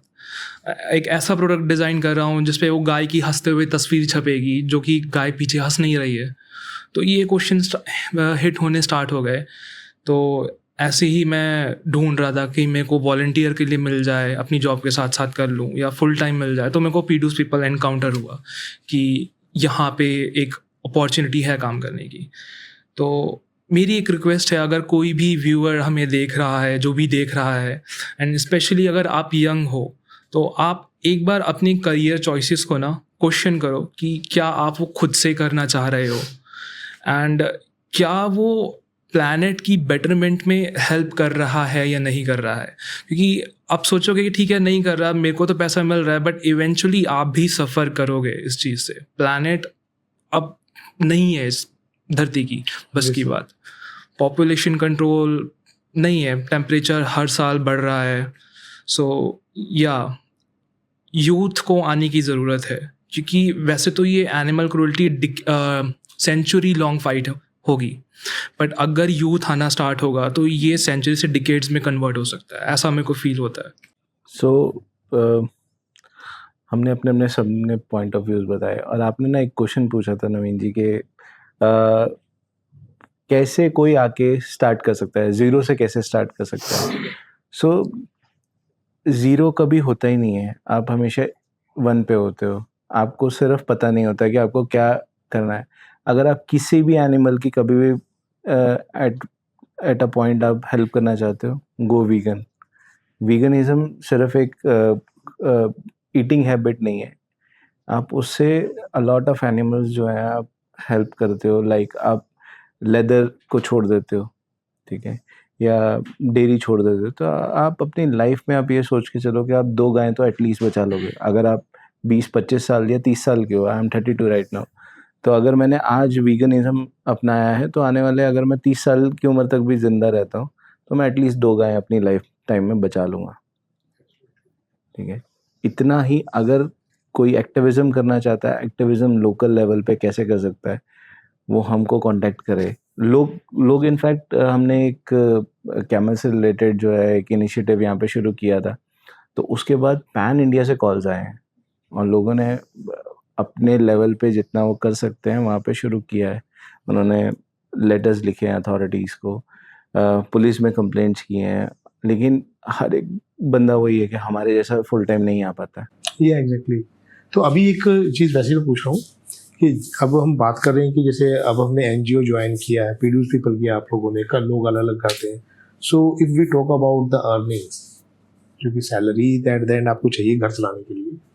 सो क्योंकि ये सब चीज़ें ठीक है, हमारे भी ज़रूरी है, हम we want to do something for the society, we want to do something for the animal, nature, सब कुछ कर रहे हैं, लेकिन एट द एंड हमें अर्निंग तो चाहिए। So how it works? आप जानना भी चाहते हो इसमें? मैं चाहता हूँ कि अगर being working as a volunteer, तो समझ आता है कि वॉलेंटियर में तो कोई पैसा नहीं होगा। अब आप अपने डे टू डे एक्सपेंस कैसे रन करते हैं? सैलरी क्या होती है, एक्सपेंस, इनकम जनरेशन क्या होती So it depends from different organization to organization. अब thankfully there are organizations जो इसको as a important part of the world समझ रही है, इसीलिए there is funding that is coming for NGOs also. So you can volunteer, you can do activism at your own level. If you want to do it full time, you do have to be sustained with a salary. So there are NGOs जो आपको pay करेंगी to do this work, just like any other job gives you work. Most of it is funded through corporate grants. Just जो भी अभी बस start ही हुआ है, ऐसा पहले a lot of the funding would go to rescues, क्योंकि rescue में आपको बहुत इजीली इम्पैक्ट दिखता है। आज आपके सामने एक इंजर्ड एनिमल है, आपने पैसे दिए, उस एनिमल की लाइफ बच गई, you feel good, the person who's done it also feels good. Through very slowly advocacy and इस तरह के प्रिवेंटेटिव वर्क को भी फंडिंग मिलनी शुरू हुई है, which is also how we work. That is interesting. So अभी इसमें अगर कोई और जैसे corporate world want to help you या सपोर्ट यू गाइस और your organization, how can they do that? They can contact Inder sir. So is there any kind of process behind that or something?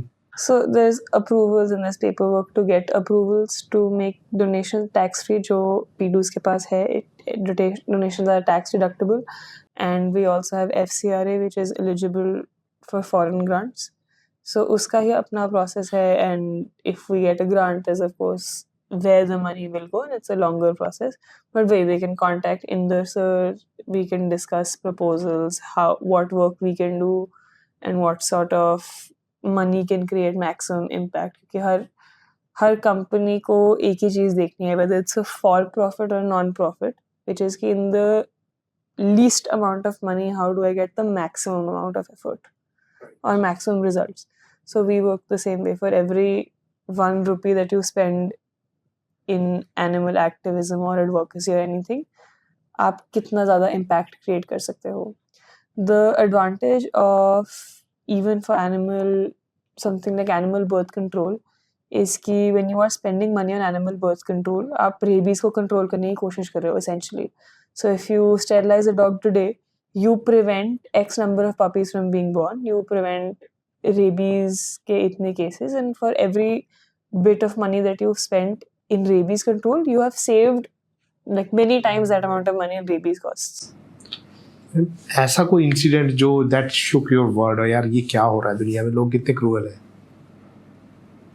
Jaipur वाला incident every second sir ये चीज़ आती है. मतलब कोई एक specific incident को ना, अगर स्पेसिफिक इंसिडेंट को हम लोग सामने ले आए, वो हमारी पर्सनल तो है कि हमने उससे कुछ सीख लिया, ठीक है, लेकिन अगर आप क्रूल्टी की बात करोगे, क्रूल्टी हर सेकंड, सब चीज़ छोड़ दो. अभी होली जो है फेस्टिवल, होली फेस्टिवल गया है चंडीगढ़ में,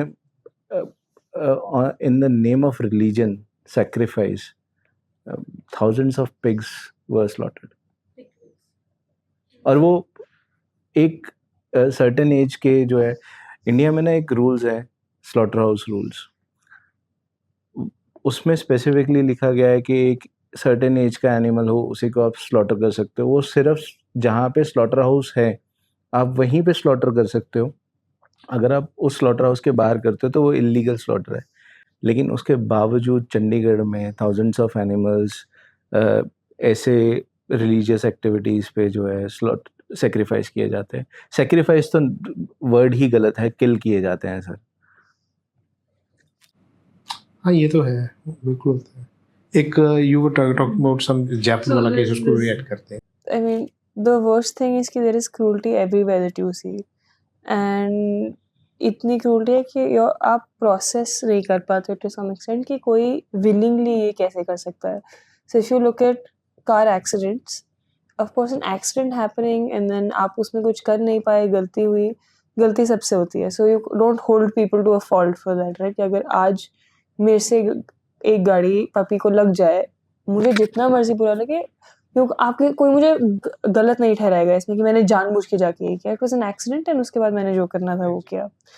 but there is so much cruelty where you have people going out of their way to hurt animals. जैसे पपीज़ के साथ बहुत होता है कि रिलोकेशन बहुत होती है, वेयर यू हैव पपीज़ जिन्होंने अपनी आंखें भी नहीं खोली है, किसी ने उन्हें उठाया एक प्लास्टिक बैग में बंद करके जाके फेंस पे टांग दिया कि वो उसी में सफोकेट होकर मर जाए. Puppies who've not even opened their eyes to see the world have been killed simply क्योंकि किसी को पसंद नहीं थे. And the worst case I've possibly ever seen in my life is when I was working in Jaipur with another organization, and वहाँ पर एक dog आया था who had been brought from Kota के भी आगे किसी गांव से उसे लेके आए थे.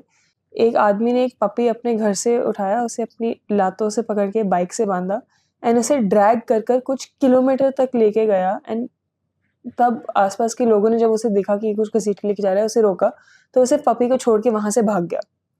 एंड उस पपी की हालत इतनी बुरी थी कि it was about a 4-month old puppy, so it was about this much. उसकी स्किन मसल से लेके बोन्स तक घिस चुकी थी एंड वो बस एक साइड से पूरा एक्सपोज था.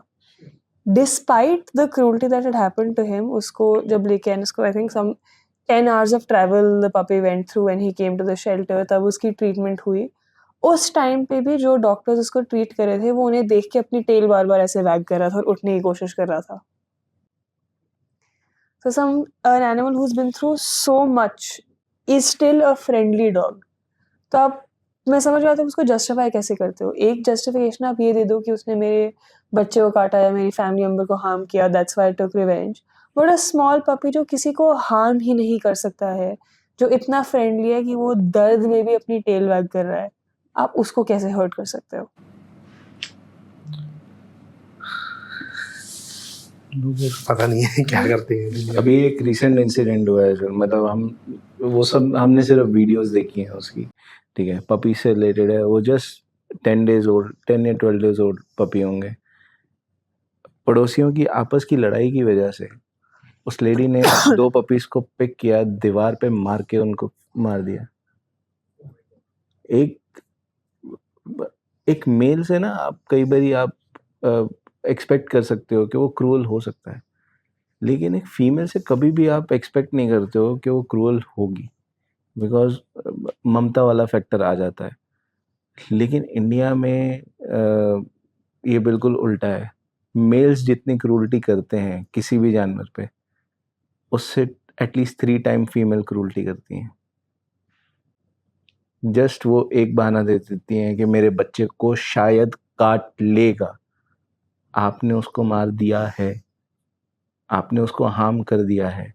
लोग बड़ी आसानी से बोल देते हैं कि हमारे बच्चे को काट लेगा, ठीक है, इसलिए हम उसको मार रहे हैं। अब मार खाने की वजह से वो किसी और के बच्चे को ज़रूर काट लेगा, क्योंकि उसके लिए सब खतरा हो गए हैं। 5 कारण हैं जब कुत्ता आपको काट सकता है, उसमें सबसे ऊपर कारण आता है जब आप उसको मारते हो। कुत्ते का जिंदगी में क्या काम है? खाना और सोना। तीसरा काम है आपसे प्यार करना, आपको हार्म करना नहीं, क्योंकि आपको खा नहीं सकता। हाँ, अगर चीता या शेर आ जाए सामने तो मैं एक बारी को बोलूँ, समझूंगा भी कि मैं उसको किसी तरीके से बेवकूफ़ बना के वहाँ से भाग जाऊँ, क्योंकि वो मेरे को खा सकता है। कुत्ता कभी नहीं खा पाएगा मेरे को। कुत्ता खाना चाहेगा ही नहीं, क्योंकि कहीं ना कहीं मैं ही उसको जो है उसका ब्रेड अर्नर हूँ। वो मेरे से ही, चाहे मैं कूड़ा फेंक रहा हूँ, वो कूड़े में से ही खा रहा है, तो वो कूड़ा भी मैंने ही जनरेट किया। तो मेरे को कुत्ता हायरार्की समझता है। अब 5 कारण मैंने बोले आपको कि कुत्ता आपको काट लेगा। उसमें से सबसे पहले हम लोग जब उसको हर्ट करते हैं तब। दूसरा, कभी सोया हुआ है जाके जगा देते हैं। लोग क्या करते हैं, कुत्ता सोया हुआ है उनके घर के बाहर में, उनको पसंद नहीं है, जाके पानी फेंक देंगे, ठीक है, सर्दियों में ठंडा पानी फेंक देंगे। और वर्स्ट केस में कई लोग उनके ऊपर खौलता हुआ पानी फेंक देते हैं, ठीक है। और हमारे देश में जहाँ पे ट्रीटमेंट का बहुत बुरे हालात हैं एनिमल्स के लिए। ह्यूमंस को नहीं मिलता, एनिमल्स के लिए तो हम लोग एक्सपेक्टेशन ही क्या करें। वहाँ पे ये इंसिडेंट्स होते हैं और हमारा सिस्टम नहीं कुछ कर पाता है। या खाना खा रहे हो, खाना खाते हुए जाके उनको तंग करने लग जाएंगे। उसके बाद इंजर्ड हैं तो उस केसेस में, इंजर्ड या सिक हैं तो उस केसेस में भी काटता है कुत्ता। लेकिन उसमें क्या होता है कि हम लोग उसको गलत इंटरप्रेट करते हैं ना, उसका इलाज तो कराने के दूर की बात है, उसको और मारते हैं। 5वां कारण है जो दीक्षा ने भी मेंशन किया पपीज का, कि मोस्टली मामा puppies। फीमेल्स जो है जब बच्चे दे देती हैं तो वो बार बार एक प्रैक्टिस उनके साथ होती है कि उनको वही बोरी में बंद करके कहीं दूर छोड़ाते हैं। लोग उसको देखते हैं, क्रूरटी समझते हैं कि वो कहीं अलग कर रहे हैं।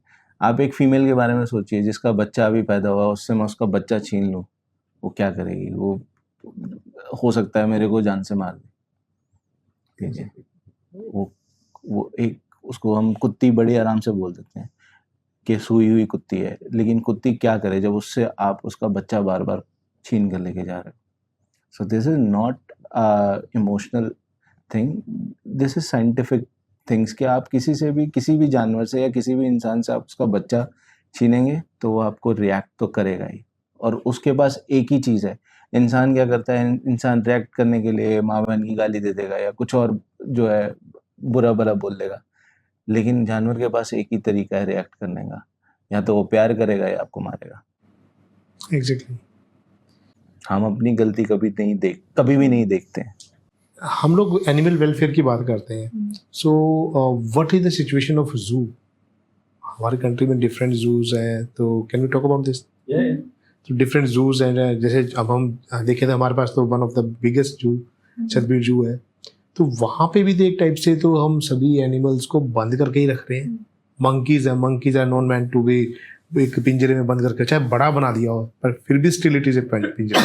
पक्षी उठा के ला के रख दिए, So one side we are talking about the animal cruelty, or other side we are making the big zoos. So why? So with any animal cruelty and जो पूरी प्रॉब्लम है वो इसलिए क्योंकि हम उन्हें instead of looking at an animal as an individual we are looking at it कि वो हमारी लाइफ में क्या रोल प्ले कर रहा है. So if I look at a pet I will look at it as my dog, not the fact that it is a dog जिसकी अपनी खुद की नीड्स हैं. Exactly. Same way we're doing to wildlife. So just like we were talking about keeping a parrot as a pet, it is wildlife. It needs to be outside. मैंने उसे पिंजरे में बंद किया है क्यों? क्योंकि मुझे अपने घर में वो अच्छा लग रहा है. वही सेम चीज़ हम कर रहे हैं जू के साथ. इंस्टेड ऑफ गोइंग हम सेंचुरी में जाएं जहाँ हम जाके उन्हें देख सकते हैं, नेचुरल हैबिटेट में ऑब्जर्व कर सकते हैं. वो चीज़ एक्सपेंसिव है, मुश्किल है, सब कर नहीं पाएंगे. तो हमने क्या किया है, उन्हें बड़ी अपनी कन्वीनियंस के लिए उठा के एक केज में या पिंजरे में डाल दिया. पिंजरे को भी एज स्मॉल एज पॉसिबल रखा है कि हम कहीं से भी आए तो हमें दिख जाए, कि ऐसा ना हो मैं जू जाऊँ मेरी 100 रुपये की टिकट वेस्ट हो जाए क्योंकि मुझे कुछ दिखा नहीं. It's all about seeing it as my commodity. So zoo में भी क्रूल्टी है जब हमने उन्हें नेचुरल हैबिटेट से दूर किया हुआ है, पिंजरों में रखा हुआ है, इंक्लोजर्स में रखा हुआ है.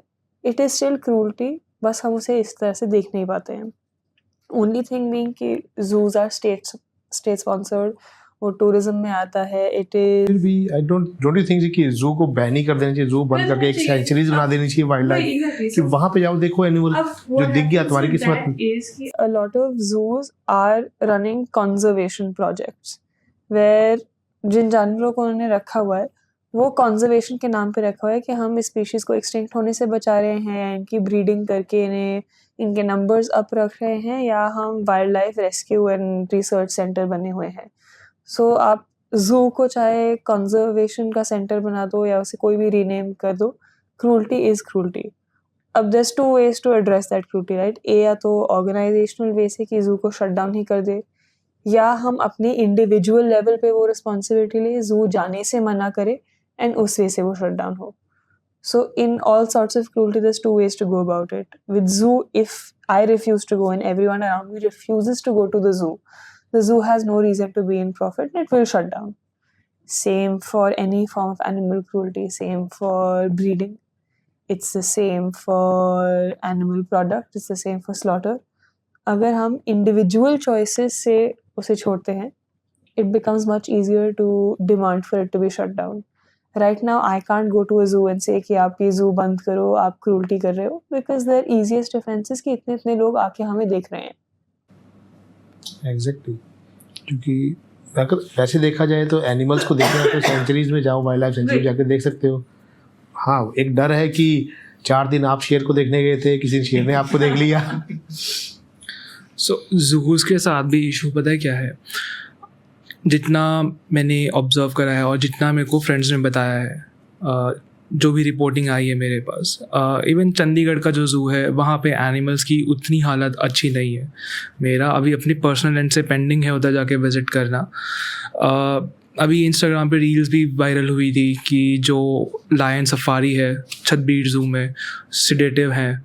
आई एम नॉट श्योर कि कितना ये सच है, बट नेवरदलेस जो नॉर्मली जू में एनिमल्स होते हैं वो कहीं ना कहीं स्ट्रेस साइन शो करने लगते हैं, साइकोलॉजिकल प्रॉब्लम शो करने लगते हैं. Like bears and big cats एक ही जगह पे चक्कर लगाने लगेंगे. एलिफेंट्स के साथ ये काफ़ी होता है. एलिफेंट्स तो लाइक 100 किलोमीटर ट्रैवल करते हैं एंड आप उनको मुश्किल से 1 एकड़ की भी ज़मीन नहीं दे रहे हो चलने को. It's cruel, it's upfront cruelty. But same with parrots, जैसे मैंने बोला, लोगों को ये क्रूअल्टी नज़र नहीं आती है, उनको पता ही नहीं है ये क्रूअल्टी है, माइंड में रजिस्टर नहीं होता है. लोगों को सिखाना पड़ेगा कि हाँ ये भी क्रूअल्टी है. So what you're talking about, in fact, zoos are so cruel that there's a term for it. It's an officially recognized word called zoocosis, which is the phenomena of animals going to stress after being in zoos. So उसका एक video था right around COVID. This video had gotten very very popular and it had gone viral. Of Chhatbir zoo में था, I think आसपास के किसी zoo में था. There was a bear जो इतना frustrate हो गया था अपनी captivity से कि तो बार बार सर्कल ले रहा था और वो वॉल्स को स्क्रैच कर रहा था.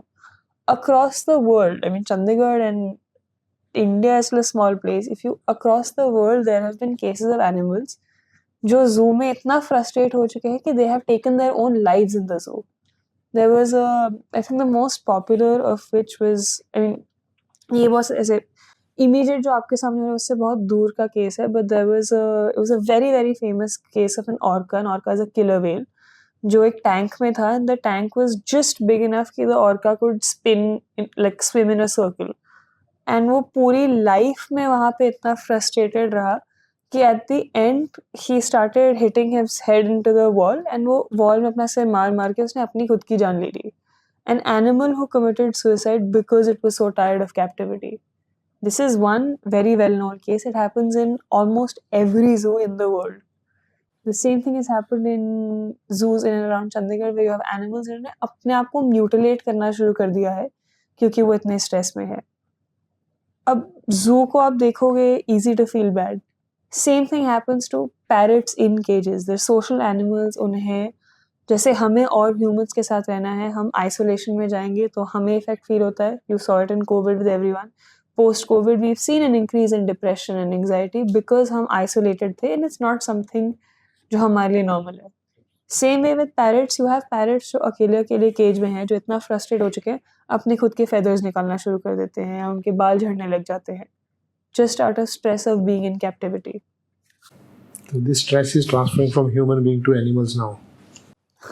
You can say that, but we've caused it to them. हमने अपने benefit के लिए केज में तो डाल दिया, with no idea कि उसका ध्यान कैसे देना है. अभी एक चीज़ और भी आती है मैम, अगर हम we start talking about this कि एनिमल्स को फ्री छोड़ना चाहिए, तो पीपल स्टार्ट सेइंग दैट कि अब ये जो एनिमल्स हैं इनको जंगल में नहीं छोड़ा जा सकता. रीज़न बीइंग क्योंकि इन्हें पूरी लाइफ तो जू में निकाल दी है, so they can not hunt for their own food, they don't know. So at the end यही होगा, sorry to interrupt you, at the end ये होगा कि अगर हम छोड़ देंगे तो मरे, रखे हुए तो मरे. सर इसके लिए ना वाइल्ड लाइफ जैसे पैरेट्स हैं, साहिल जैसे मेंशन कर रहे थे कि पैरेट्स को चंडीगढ़ में ऑलमोस्ट आपको हर 10 घर में एक घर में आपको पैरेट मिल जाएगा. ठीक है, इतनी बड़ी जो है कैपेसिटी है पैरेट्स की चंडीगढ़ के अंदर. सो जो वाइल्ड लाइफ करता है, वाइल्ड लाइफ कॉन्फिस्केट करके उनको रिहैब सेंटर में डालता है.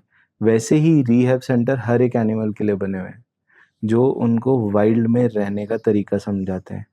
जो आप सेंचुरीज़ की बात कर रहे हो, सेंचुरीज़ में ये नहीं है कि वो सारे के सारे सिर्फ अपने बेस पे जीते हैं. वहाँ पे भी खाना तो कहीं ना कहीं से प्रोवाइड किया ही जाता है. काजीरंगा नेशनल पार्क जैसे जो जगहें हैं वो एक सेंचुरीज़ है जहाँ पे जानवर अपने नेचुरल हैबिटेट में खुले में रहता है. फिर भी उसके वहाँ पे क्रूल्टी का पार्ट क्या है? वहाँ पे क्रूल्टी का पार्ट है रेकलेस ड्राइविंग जो सफारीज होती हैं, तो उसमें कई बारी कोई और एनिमल्स जो है इंजर्ड हो जाते हैं. शेर की सफारी के लिए हाथी के ऊपर जो है घुमा रहे हैं, तो एक को वैसे ही जो है क्रूल्टी एक के ऊपर कर रहे हैं, और उसमें अगर कॉन्फ्लिक्ट हुआ तो दूसरे के ऊपर भी क्रूल्टी होगी कहीं ना कहीं से. ठीक है, और इसमें ह्यूमन लाइफ को भी लॉस है. अगर दोनों आपस में फाइट करेंगे तो कहीं ना कहीं ह्यूमन लाइफ को भी लॉस होगा. राइट. अभी जैसे दीक्षा ने मेंशन करा ना कि पैरट्स अपने पंख निकाल लेते हैं, फेदर्स निकाल लेते हैं. सो एक ये कॉमन प्रैक्टिस और है. चंडीगढ़ में मैंने इतना नोटिस नहीं करा है, पर पंजाब में मेरे को जितना वाइल्ड लाइफ ऑफिसर से पता लगा है, तो पंजाब में लोग यूजली क्या करते हैं कि पैरट्स रख लेंगे अपने पास एंड उसके पंख वो खुद से तोड़ देंगे, उनके पंजे इंजरी कर देंगे, तोड़ देंगे, पंजे तोड़ देंगे, पंख तोड़ देंगे ताकि वो उड़ ना पाए. तो अब पंजाब के ऑफिसर भी यही बोलते हैं कि ठीक है हम इनको रिलीज़ कर देंगे, कन्फिस्केट कर लेंगे, पर ये बेचारे जाएंगे कहाँ? इनके पंख तो टूट गए हैं, इनको तो रहना तो यहीं पड़ेगा, छोड़ेंगे मर जाएंगे. आई फील लाइक कि अगर ये पैरट्स रिलीज़ हो भी रहे हैं, थोड़ा सा रेडिकल साउंड करेगा, एक्सट्रीम साउंड करेगा, एंड अगर हम इनको रिलीज़ भी कर रहे हैं इन जानवरों को एंड नेचर में जाके अगर वो मर भी रहे हैं, तो आई वुड से कि इतना बुरा नहीं है, क्योंकि इन कुछ एनिमल्स की वजह से ना जो हम रिलीज़ कर रहे हैं, न्यू एनिमल्स सेम सिस्टम में आने से बच जाते हैं. अगर आप आज 100 तोते 100 टर्टल अगर रिलीज़ करवाओगे तो अगला 101 बंदा 102 बंदा सोचेगा कि पहले ऐसा हो चुका है, पहले इतनी सज़ा मिल चुकी है, मैं नया एनिमल सेम सिस्टम में नहीं लाऊंगा। एग्जैक्टली। ये बहुत इंपॉर्टेंट पार्ट है। एंड आई टेल यू, पंच, अभी जो ज़ू की हम बात कर रहे थे, अब जापान का एक बहुत फेमस अब हो चुका है मंकी पंच, वो अकेला नहीं है, हर ज़ू में आपको मिल जाएगा। बस मीडिया की बात है, कुछ आ जाते हैं कुछ नहीं आते। एंड एक सी शोज़ होते हैं जहाँ पे ऑर्काज रखते हैं। तो एक फ़ोटो बहुत वायरल हुई थी, इट्स अब तो 5 साल हो गए उसको। तो उसमें क्या था, एक इंक्लोजर था जहाँ पे वो ऑर्का वेल है, उसका सैटेलाइट व्यू था, ठीक है। जिस जगह पे उस बड़े से मैमल को रखा था, उस ऑर्का को रखा था, उससे बड़ी उनकी पार्किंग थी। Can you imagine like the difference क्या है क्रूरल्टी में? That is very very sad. बहुत कॉमन है। As we are moving towards the end of this podcast, would you like to add something for our viewers? या सो जैसे अभी हम juice की बात कर रहे थे कि हम उसको एज अ क्रूल्टी लेते ही नहीं हैं, हम वहाँ पे जा रहे हैं, देख रहे हैं, सब नॉर्मल लगता है हमको। ये very important part, animal testing. India में कॉस्मेटिक्स की एनिमल टेस्टिंग बैन है, आप नहीं कर सकते। उससे स्केप लेने के लिए ब्रांड्स टेस्टिंग करवाते हैं out of India of course, पर वो बेच सकते हैं यहाँ पे। इसके अलावा जो भी एनिमल टेस्टिंग होती है, बहुत नियरेस्ट आप उनको देख सकते हो। जैसे हम मोहाली में हैं अभी, आइसर, PU, PGI, बहुत सारे इंस्टीट्यूट्स हैं जो एनिमल टेस्टिंग कर रहे हैं। वो क्यों कर रहे हैं? क्योंकि उन्हें जो उनको सिखाना है एनिमल पे बच्चों को, उसका डायसेक्शन या जो भी उनको सिखाना है। सो कैन यू इमेजिन कि जो काम आप एक सॉफ्टवेयर से कर सकते हो, जो बाकी नॉर्वे एक देश है वहाँ पे 100% उन्होंने सॉफ्टवेयर बेस्ड कर दिया है और वो वर्केबल है, वो चल रहा है। हम वो अडैप्ट नहीं कर रहे हैं। क्यों? क्योंकि ईजी, कन्वीनियंट। एनिमल को रखना, उसको काटना और काट के फेंक देना ईजी है, कन्वीनियंट है, मतलब बहुत ईजी है। हमको इसको हटा देना या फिर इनकरेज ना करना। जैसे आप कुछ भी शैम्पू या एनीथिंग दैट यू बाय, आपको सिर्फ उसके पीछे देखना है कि ये प्रोडक्ट क्रूल्टी फ्री है। अभी पीटा ने रिसेंटली स्टार्ट किया है कि वो उसके पीछे एक रैबिट बनी लगा देते हैं, क्रूल्टी फ्री। सिर्फ वो देखना है आपको। उससे आप पता नहीं कितने एनिमल्स को सफरिंग से बचा सकते हो। एनिमल टेस्टिंग, मुझे पता नहीं मैं कहाँ से शुरू करूँ कि आई मीन चंडीगढ़ का बताती हूँ। आँखों के जो डिजीज़ होते हैं या फिर उसमें क्या मेडिसिन्स जा सकती हैं, उनकी डोजेज, उस पर रिसर्च चल रही है पूरे इंडिया में, मेनली इधर चंडीगढ़ में। वहाँ पे वो गिनी पिग्स, वाइट चूहे, आपने माइस देखे होने, वो रैबिट्स, इनकी आँखों में तब तक मेडिसिन डालते रहते हैं जब तक वो कम्प्लीटली ब्लाइंड नहीं हो जाते। वो तब तक सफ़र कर रहे हैं जब तक वो कम्प्लीटली ब्लाइंड नहीं हो जाते, या फिर वो एंड में यूथनाइज कर दिए जाते हैं। यूथनाइज मतलब उनको मार दिया जाता है सिर्फ हमारे एक प्रोडक्ट के लिए। So being a human we need to understand all this thing so that कि अगर थोड़ा थोड़ा कंट्रीब्यूशन हम सब लोग करेंगे तो ये बहुत बड़ी एक मूवमेंट बन सकती है। एनिमल्स की लाइफ बचाई जा सकती है, उनको एक बेटर वर्ल्ड दिया जा सकता है, क्योंकि they also deserve to exist in this world. So अभी आप लोग किस टाइप के प्रोजेक्ट्स पे काम कर रहे हो? So if I talk about my self, मैं 3 प्रोजेक्ट्स पे इस टाइम पे काम कर रहा हूँ जिसमें मैं एक्टिवली काम कर रहा हूँ। अदरवाइज हम लोग कोलैबोरेशन में तो सबके साथ एक दूसरे के साथ काम करते रहते हैं। सो मेरे पास डेयरी से रिलेटेड काम है। डेयरी में जो क्रूल्टी है वो निगलेक्ट मेजर रीज़न है कि हम लोग सोचते हैं कि गाय तो बनी ही इसलिए है। गाय, भैंस, बकरी कोई भी हमको दूध देने के लिए नहीं बनी है। इंसान ही एक ऐसा जो है जानवर है जो किसी और की माँ का दूध पीता है। कोई भी और जानवर किसी और की माँ का दूध नहीं पीता। तो इंसान को सबसे पहले तो उससे वो दूध छीनना बंद करना पड़ेगा। छीनना बंद नहीं कर सकता, एटलीस्ट जो उसकी तकलीफ़ है वो समझनी पड़ेगी कि हमने माँ बोलना शुरू कर दिया, लेकिन उस माँ के जो हमारे जो टेक्निकली अगर मैं बोलूँ तो हमारे भाई बहन जो है, ठीक है, उनके साथ क्या ट्रीटमेंट हो रहा है हमने कभी जाकर देखा ही नहीं। तो मेरी रिक्वेस्ट ये है कि आप अपनी लोकल डेयरीज में एक बार विज़िट कीजिए, आंखें बंद मत कीजिए। अगर आपको कहीं पे कोई क्रूल्टी दिखती है उसको रिपोर्ट कीजिए, पुलिस को कीजिए, अथॉरिटीज़ को कीजिए। सबसे पहले तो अवेयरनेस जो पार्ट हम लोग बोलते हैं, अवेयरनेस हमको खुद से ही देखनी पड़ेगी कि सही और गलत क्या है। उसके बाद एनिमल बर्थ कंट्रोल में अगर मैं बात करूँ तो एनिमल बर्थ कंट्रोल में इंडिया में बहुत सारे लैब्स हैं। या तो यूनिट्स ही नहीं है, यूनिट्स हैं तो एक इफ़ेक्टिव वे नहीं पता, सिर्फ चल रही हैं, कई सालों से चल रही हैं। Chandigarh is one of the places जहाँ पे काफ़ी इफ़ेक्टिवली काम हुआ था, लेकिन काफ़ी टाइम से चंडीगढ़ में बंद है, तो वो पॉपुलेशन फिर दोबारा इंक्रीज़ होने लग गई है। तो इसको एक बेटर वे है, इसको हम लोग पपी फ्री जोन बोलते हैं, हमारा प्रोजेक्ट का नेम है, बट उसमें नाम का किसी के साथ कॉन्ट्रडिक्शन हो सकता है। तो आप उसको सिर्फ इतना समझ के चलिए कि 100% वैक्सीनेटेड प्लस 100% स्टरलाइज्ड एरिया, जहाँ पे एक भी ऐसा पपी या डॉग ना बचे जो आगे जाके अपने आप को मल्टीप्लाई कर सके।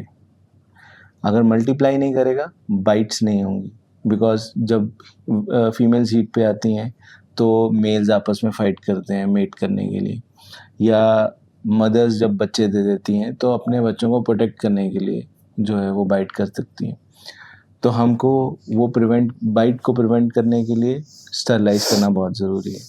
स्टरलाइजेशन आप लोकल अपनी एनजीओज़ की हेल्प ले सकते हैं, आप इंडिया में कहीं पे भी हो तो आपको कोई ना कोई हेल्प कर देगा। या आप अपनी गली में जब हम बोलते हैं कि लोगों में कॉन्फ्लिक्ट बहुत ज़्यादा है, तो वो कॉन्फ्लिक्ट को कम करने का एक ही तरीका है, स्टरलाइज कर दीजिए। कलिंग इंडिया ने 2000 मतलब सन 2000 तक करके देख लिए कि कलिंग से कभी भी पॉपुलेशन कम हुई ही नहीं। उसका एक ही साइंटिफिक वे है। और जब हम साइंटिफिक टेम्परामेंट की बात करते हैं तो हम लोग बोलते हैं कि हम इतने साल एडवांस हो गए, हम ऐसे हो गए, हम लोग compete कर रहे हैं अमेरिका से। अमेरिका का भी बात आता है कि वहाँ पे आपको स्ट्रे डॉग्स नहीं दिखते हैं। तो अमेरिका ने स्ट्रे डॉग्स इसलिए नहीं दिखते हैं क्योंकि वहाँ पे इंडिजीनियस ब्रीड्स नहीं हैं उनकी। ये जो कुत्ते हैं जो हमारी गली में घूम रहे हैं, ये इंडिजीनियस ब्रीड्स हैं। सिर्फ ये उन लोगों को सुंदर नहीं लगते हैं तो इसलिए वो 50,000 का कुत्ता लेकर आते हैं जो एक क्रूल्टी करके ही पैदा किया गया है।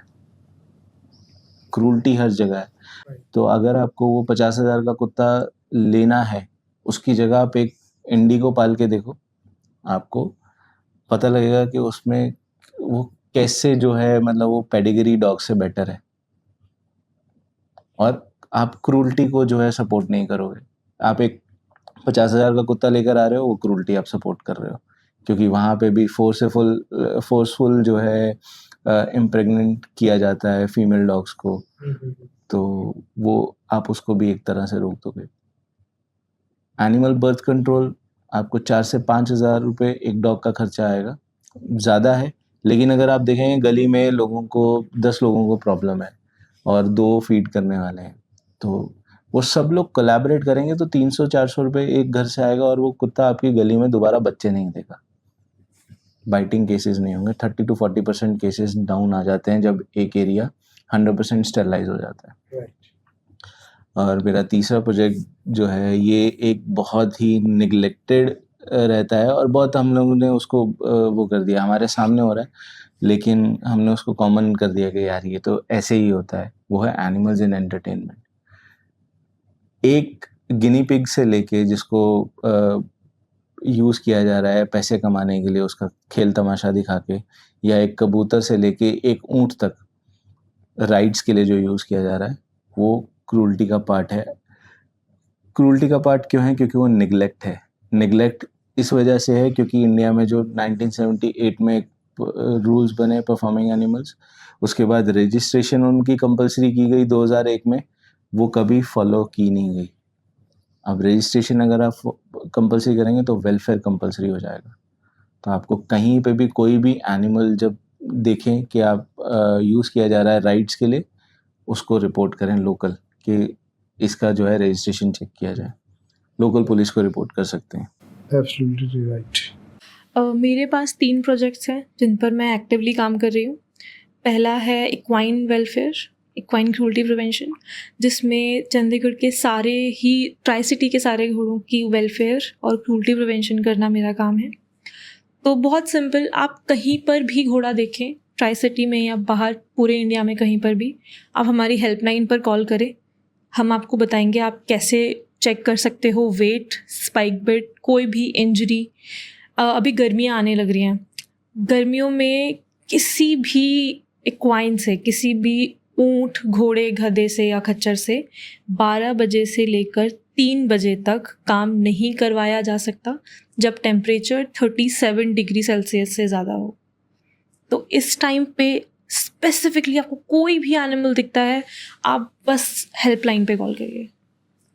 दूसरा मेरा प्रोजेक्ट है shelter improvement, animal shelter improvement, जिसमें क्लीनिनेस या एनिमल ट्रीटमेंट को इम्प्रूव करना, ओवरऑल शेल्टर को इम्प्रूव करना मेरा काम है।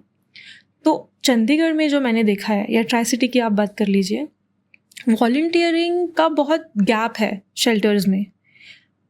यूजली हम कंप्लेंट्स करते हैं या फिर हम क्वेश्चन करते हैं कि ये नहीं हो रहा है या वो नहीं हो रहा है। सो एक बहुत प्रिविलेज हमको गवर्नमेंट ने दी है कि हम वॉलंटियर कर सकते हैं, हम जाकर काम कर सकते हैं वहाँ पे। तो मुझे लगता है हम सबको कम से कम हफ्ते में एक बार तो जाना चाहिए, रिस्पॉन्सिबली वॉलंटियर करना चाहिए। जो भी काम हमको दिया है वो करना है। रिस्पॉन्सिबल वॉलंटियरिंग में ये भी आता है कि आप अगर एक एनिमल शेल्टर में जा रहे हैं तो ऑफ कोर्स वहाँ पे बीमार एनिमल्स हैं, राइट? तो उनको आप कोई भी फीड दे रहे हैं तो डॉक्टर से, वहाँ पे जो वेट है उनसे पूछ के देना है। Right. तो ये एक बहुत बड़ी मैं अपील करना चाहूँगी पब्लिक से कि भले ही आप आधे घंटे के लिए, 1 घंटे के लिए जाइए, पर हफ्ते में एक बार अपने एनिमल शेल्टर में ज़रूर विज़िट करिए। मेरा तीसरा प्रोजेक्ट है एक्सपेरिमेंटेशन, एनिमल टेस्टिंग, जिसका बहुत सिंपल सा सिटी है। आप बहुत सिंपली बहुत सारे एनिमल को सेव कर सकते हो। कुछ भी आप ख़रीदते हो उसको बस घुमा कर देख लीजिए क्या ये क्रूल्टी फ्री है। ब्रांड सिर्फ एनिमल टेस्टिंग इसलिए कर रहे हैं क्योंकि उनको ये चीप पड़ रहा है, उनको ये सस्ता लग रहा है, पर ये एथिकल नहीं है। आपको सिर्फ प्रोडक्ट घुमाना है और देखना है क्या ये क्रूल्टी फ्री है, आप ले लीजिए। That's all. सो मेरे पास 3 प्रोजेक्ट्स हैं wild life, and wild life में सबसे मोस्ट कॉमन इशू है पेट्स का, जो आप इजीली आइडेंटिफाई कर सकते हो। अगर आपको कोई भी दिखता है वाइल्ड लाइफ एज अ पेट, किसी ने घर में रखा हुआ है, तो आप इसे रिपोर्ट कर सकते हो। अगर आपको इंटिमिडेटिंग लगता है कि कैसे रिपोर्ट करना है, क्या करना है, then you can reach out to us on Instagram, we will help you. And second project मेरे पास जो है पेट शॉप का, pet shop and breeders. So make sure आप, अगर आपको पेट ख़रीदने हैं तो ऐसी ही पेट शॉप में जाओ जो रजिस्टर्ड है। अगर रजिस्टर्ड नहीं है तो वहाँ से आप लो मत। And second most common issue जो आप इजीली आइडेंटिफाई कर सकते हो वो है ओवर क्राउडिंग का। एंड पेट्स के पास हमेशा खाना और पानी होना चाहिए। अगर आपको कोई ऐसी शॉप दिखती है specially with over crowding, because it's very common, तो आप इसको रिपोर्ट कर सकते हो पुलिस में या फिर एमसी में, म्यूनसिपल कॉरपोरेशन में। एंड थर्ड प्रोजेक्ट जो मेरे पास है वो है इम्प्रूविंग इमेज। तो अगर आप इन्फ्लुएंसर हो इंस्टाग्राम पे या जर्नलिस्ट हो जो कि एनिमल्स से रिलेटेड न्यूज़ कवर कर सकता है, कवर करना चाहता है, तो आप हमें कोलैबोरेशन के लिए मैसेज डाल सकते हो, क्योंकि ये डिकेड लॉन्ग फाइट है, सेंचुरी लॉन्ग फाइट है। जितने ज़्यादा लोग होंगे उतने कम है। Obviously. So it was really great talking to all of you people. You guys are doing really great work for the animal, for the human being, for whole earth. So thank you everyone. Thank you. Thank you so much.